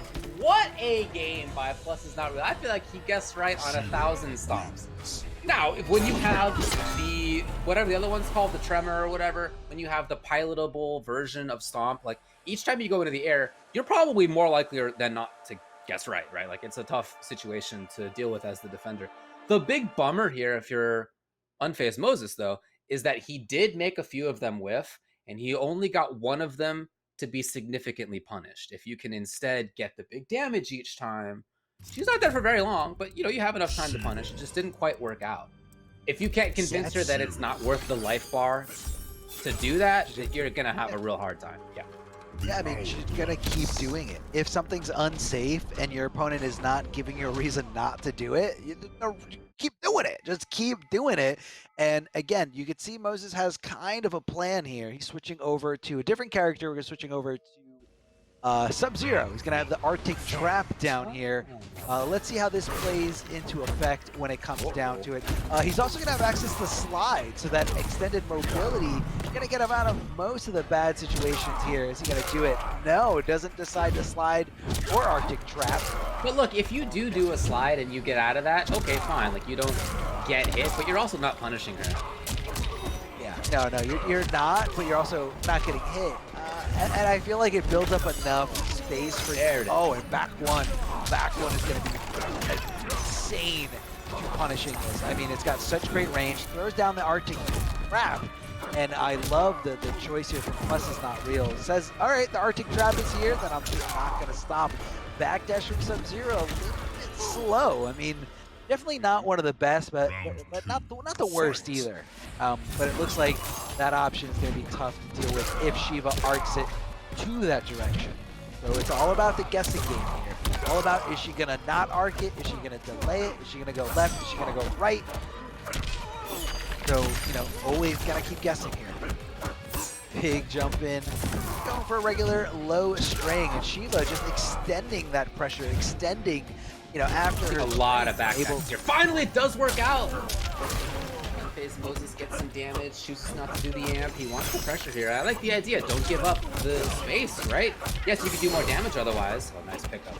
But you really don't want to let this character go. Try for overhead. Oh, we're gonna amplify and gut. Sub-Zero bleeding all over the place. The more he moves, the more he bleeds. Good flawless block. Tries to slide to get out of a bad situation. And no, Backdash too obvious. man. I feel like he got hit out of a backdash half a dozen times. A lot. And yeah, I mean, sometimes you guess wrong 1,000 times in a row. I mean, not only backdashing in most of the scenarios, especially that last one there at the end. I mean, he was in the corner, and there was only one way for her to really go. I feel like there's some options that you can do. I know Sub-Zero's back one as some kind of vertical hitbox, but again, that depends on, you know, how Shiva's coming down from the stomp. If she has it equipped, which this one definitely does, you're going to be seeing an arc to the left or to the right in, you know, almost every situation. Like, very rarely will Shiva just let it rock normally. That usually happens in the corner, but for the most part, she's going to be going left or right. And if that backdash comes out, I feel like his guess should either be you go for the forward dash because it's fast, it recovers quickly, you can get a punish, or you go for a slide. Backdash, I don't think should be visited very often. It's not cutting it like that. Slide, you try to get some kind of life lead. Ah, here we go. There's the utility of the Arctic Trap. Forcing the opponent to go to the other direction. I'm ready. There it is. Let's see what Drops the slide. On E, David, I'm telling you, this man, the tank is empty, and I don't blame him. I mean, the what he just went through is insane. Down 2. Big damage here. Yeah, go for the slide. Get out of dodge. Reset the situation. What a conversion. What a pickup here. Yeah, jumping is not a good idea when that unblockable. Oh, you're in the corner. Yeah, rolled into the corner where as you were saying, your movement options are constrained. There it is, the slide gets him out of that scenario. Last time it was not good for him. Oh, tries to go for the forward dash here. And again, Shiva can predict this. She can kind of anticipate this and change the art. You know, she's not just doing the same move over and over again. You know, she's got the different options. Yes, it looks like the same move over and over again, but pay attention when she goes a little bit to the left or a little bit to the right. Oh, crushing in a row. Or when she does it faster or later. Yeah, she's got all sorts of options out of that, that's for sure. I think it was supposed to be a slide, but it was crosses on inputs. Oh man, finally whip punish comes. Unfazed goes with the chance. No breakaway finally, yes it comes. Oh, now the question is, how long can he snowball here as Sub-Zero? Not very long, unfortunately. Oh, he should have slid out of there. He should have slid out of there. Of course, she's going to go to the right, and that's going to be chip damage. Plus, it's not real. Moving on in convincing fashion here. Shiva stomping all over the place. And just to add insult to injury, one more stomp for your troubles. Plus, is not real. Moves on to the grand finals, where he's going to be facing off against DJT for one last time. But remember, this is a double elimination tournament. So that means since DJT has not lost an entire tournament set so far in today's bracket, he's going to have both of his tournament lives intact. So he's got to lose 2 sets. DJT only has to win 1 set here. Again, double elimination tournament, 2 lives to every opponent, every competitor here in this scenario. That's a tall order. The same stuff, that Geyser Palm going to be key to stopping him in his tracks. Forward 3, look at how smart he is. That actually punished him.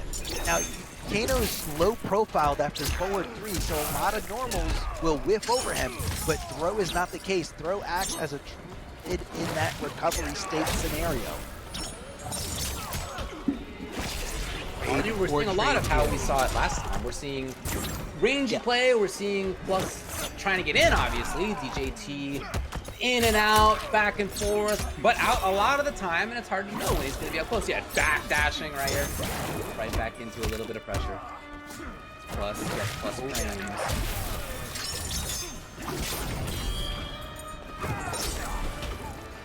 Yeah. That was a desperate attempt. Round 2. I don't know how that projectile was able to come out in time. I mean, Terrain definitely doesn't have one of them. I think that was on reaction by DJT. I don't know, man. It was definitely beautiful to look at here. Watch out for that lumbar check. It is going to be a command grab. You cannot tech throws. tech those. Okay. Straight knives, gonna amplify it for the second hit. DJT amplifying a projectile of his own. Here comes the wave kick here. I feel like, did he flawless block his punish, that acid? I mean, acid normally is safe on block, but again, you know, flawless block get a few more frames in your favor, and that can make normally safe things punishable. That's what DJT just demonstrated before our eyes. DJT in total control at this point. Now, plus, it's not really, you can't count out entirely, but boy, DJT, yeah, ends up taking the game. And was just so frequently where he wanted to be on stage. Just so hard to just nail him down. Once Kano gets things going, you know, Kano has pressure, he's got good damage, he can continue snowballing. But question is, how easy is it to actually find that in the first place? And I think DJT is showing that he's pretty tough to nail down. Absolutely. I mean, it's he's so squirmy. I mean, the character is so mobile. Both these characters are. Kano for different reasons. Not really from his movement, and his wave dash is and his back dash is definitely not great. But you know, the fact that he can kind of threaten you in the air with that Kano ball. Okay, well, it's not going to be Kano, it's going to be Jade after all. Now, this is the character that we saw Plusisnotreal play the first time he made a top 8 a few weeks ago in the series of MKPKs. And he got 7th place last time, so it didn't work out, right? He didn't end up taking it, but we have seen him play this character for sure, and because Rain's projectile has caused so much of a problem, like maybe that's his thought process here. Yeah, it could be that, and he just kind of wants to shut it off completely. There, turning on the purple stuff to get through those projectiles. And yeah, you're going to be seeing some extra projectiles from her, that low reaching across the entire ground. She's got the air downward range, and she also has the Delia's Dance for a little bit added pressure here. You know, you can cancel into it from down pokes, or you can kind of extend your string offense. Your opponent guessing, but DJT guessing right here. Flawless blocking, getting those plus frames, hitting that back throw, knowing he's going to be holding on a block. But you got to watch your feet. Here comes the Delia's Dance here. DJT this second time around, being aware of it, being very cautious of the fact, getting that strange little pickup, and look at that flawless blocking, textbook punish here from DJT. He is looking incredible here in this scenario. Just like with the match against Kano, he's often where he wants to be. This time he's just more often wanting to be closer, right? And he's able to get there. Ah, willing to do it yet again. Yeah, you know, just got punished for it the last round, but you know what? Sometimes you gotta refuse to be conditioned. And Look, DJT, sometimes the fact that it got punished before is why you should do it again. Did you ever think about that? One more Yomi layer needs. Let's see, I see. The Rift, I'm actually surprised it stops the Opinion Spark there. DJT might be a little surprised as well, too, because he knows this matchup specifically just chasing her down. A nice punish. DJT's got a lot of life deficit to come up with, forces that breakaway to come off. No resources here for Jade on wake up or, you know, on defense here. Ooh, both of them so worried, and it's button into fatal blow for the armor. The classic stuff from Plusisnotreal. He did it. He definitely did it. He just let fatal blow rock. That's insane. That was so risky. He was so willing to take that loss, so willing to go down 2-0, but he does live to see another day. Plusisnotreal looking great right now. Forward throw to possibly go for a little bit of a throw mix situation. Delia's Dance again. Not going to combo from those down pokes as it's programmed in this game. Stay a little extend that offense just a little bit. Yeah, Rain's got a lot of different strengths. Yeah, and using different parts of them, completing different amounts of them. Right back into the mix. Willing to poke is DJT. A lot of down ones here coming out of him. Oh, God. He just sniffed that out. He sniffed that out and whiffed it out. And that is an easy punish for DJT thanks to that neutral jump 3. I mean, it's kind of one of those, I feel like it wasn't as purpose completely done to stop that up 3. I think it was just kind of more to stop like movement or not be, or even if they didn't move, that you're still in a good scenario because you're jumping in. But yeah, up 3. Really good jump Your kick. back's up It's against. anti-air. Oh yeah. Wait, is he gonna go for the mirror match? Is that the solution? I don't know, David. I don't know. I mean, this is a guy that's been playing Rain this whole time. Cabal. I don't know. Gotta Okay, be real. okay. So we saw Cabal in this matchup before. You know, like you alluded to before, David, early winners finals. Cabal didn't really seem to be cutting it. Again, you know, these nomad dashes coming from downtown, not going to stop a player like DJT. And, you know, I feel like in this specific build, we have slight gas and hook grab. There's no real mix element here. There's no low saw, there's no low hook. You know, obviously those options are pretty unsafe, but again, DJT, a very defensive player, so I feel like sometimes you need that extra little mix element to break through that defense. Oh my God. Yeah, DJT showing what you were just talking about, the fact that he does have fantastic defense. He is willing to block. However, there is Plusisnotreal coming in with the slight gas. By the way, I'm so happy that I am so often able to say that. Thank you, NRS, for naming that move that day. Okay, up to into the business. Plusisnotreal getting significant damage out of this. And 2 offensive bar is not bad at all. It combos. That was insane. Especially considering that he did it like in an offensive manner there. Like after he's done swinging his string, he's like, no, I want to keep going. Yeah, go. I know you're gonna swing back here, and I want a combo conversion. So DJT gotta be a little bit more hesitant next time he goes for like a reversal timing quote. Up 3, dangerous stuff from Cabal, definitely punishable on block. DJT just given no Fs, just down 2 like nothing. Dash barely misses.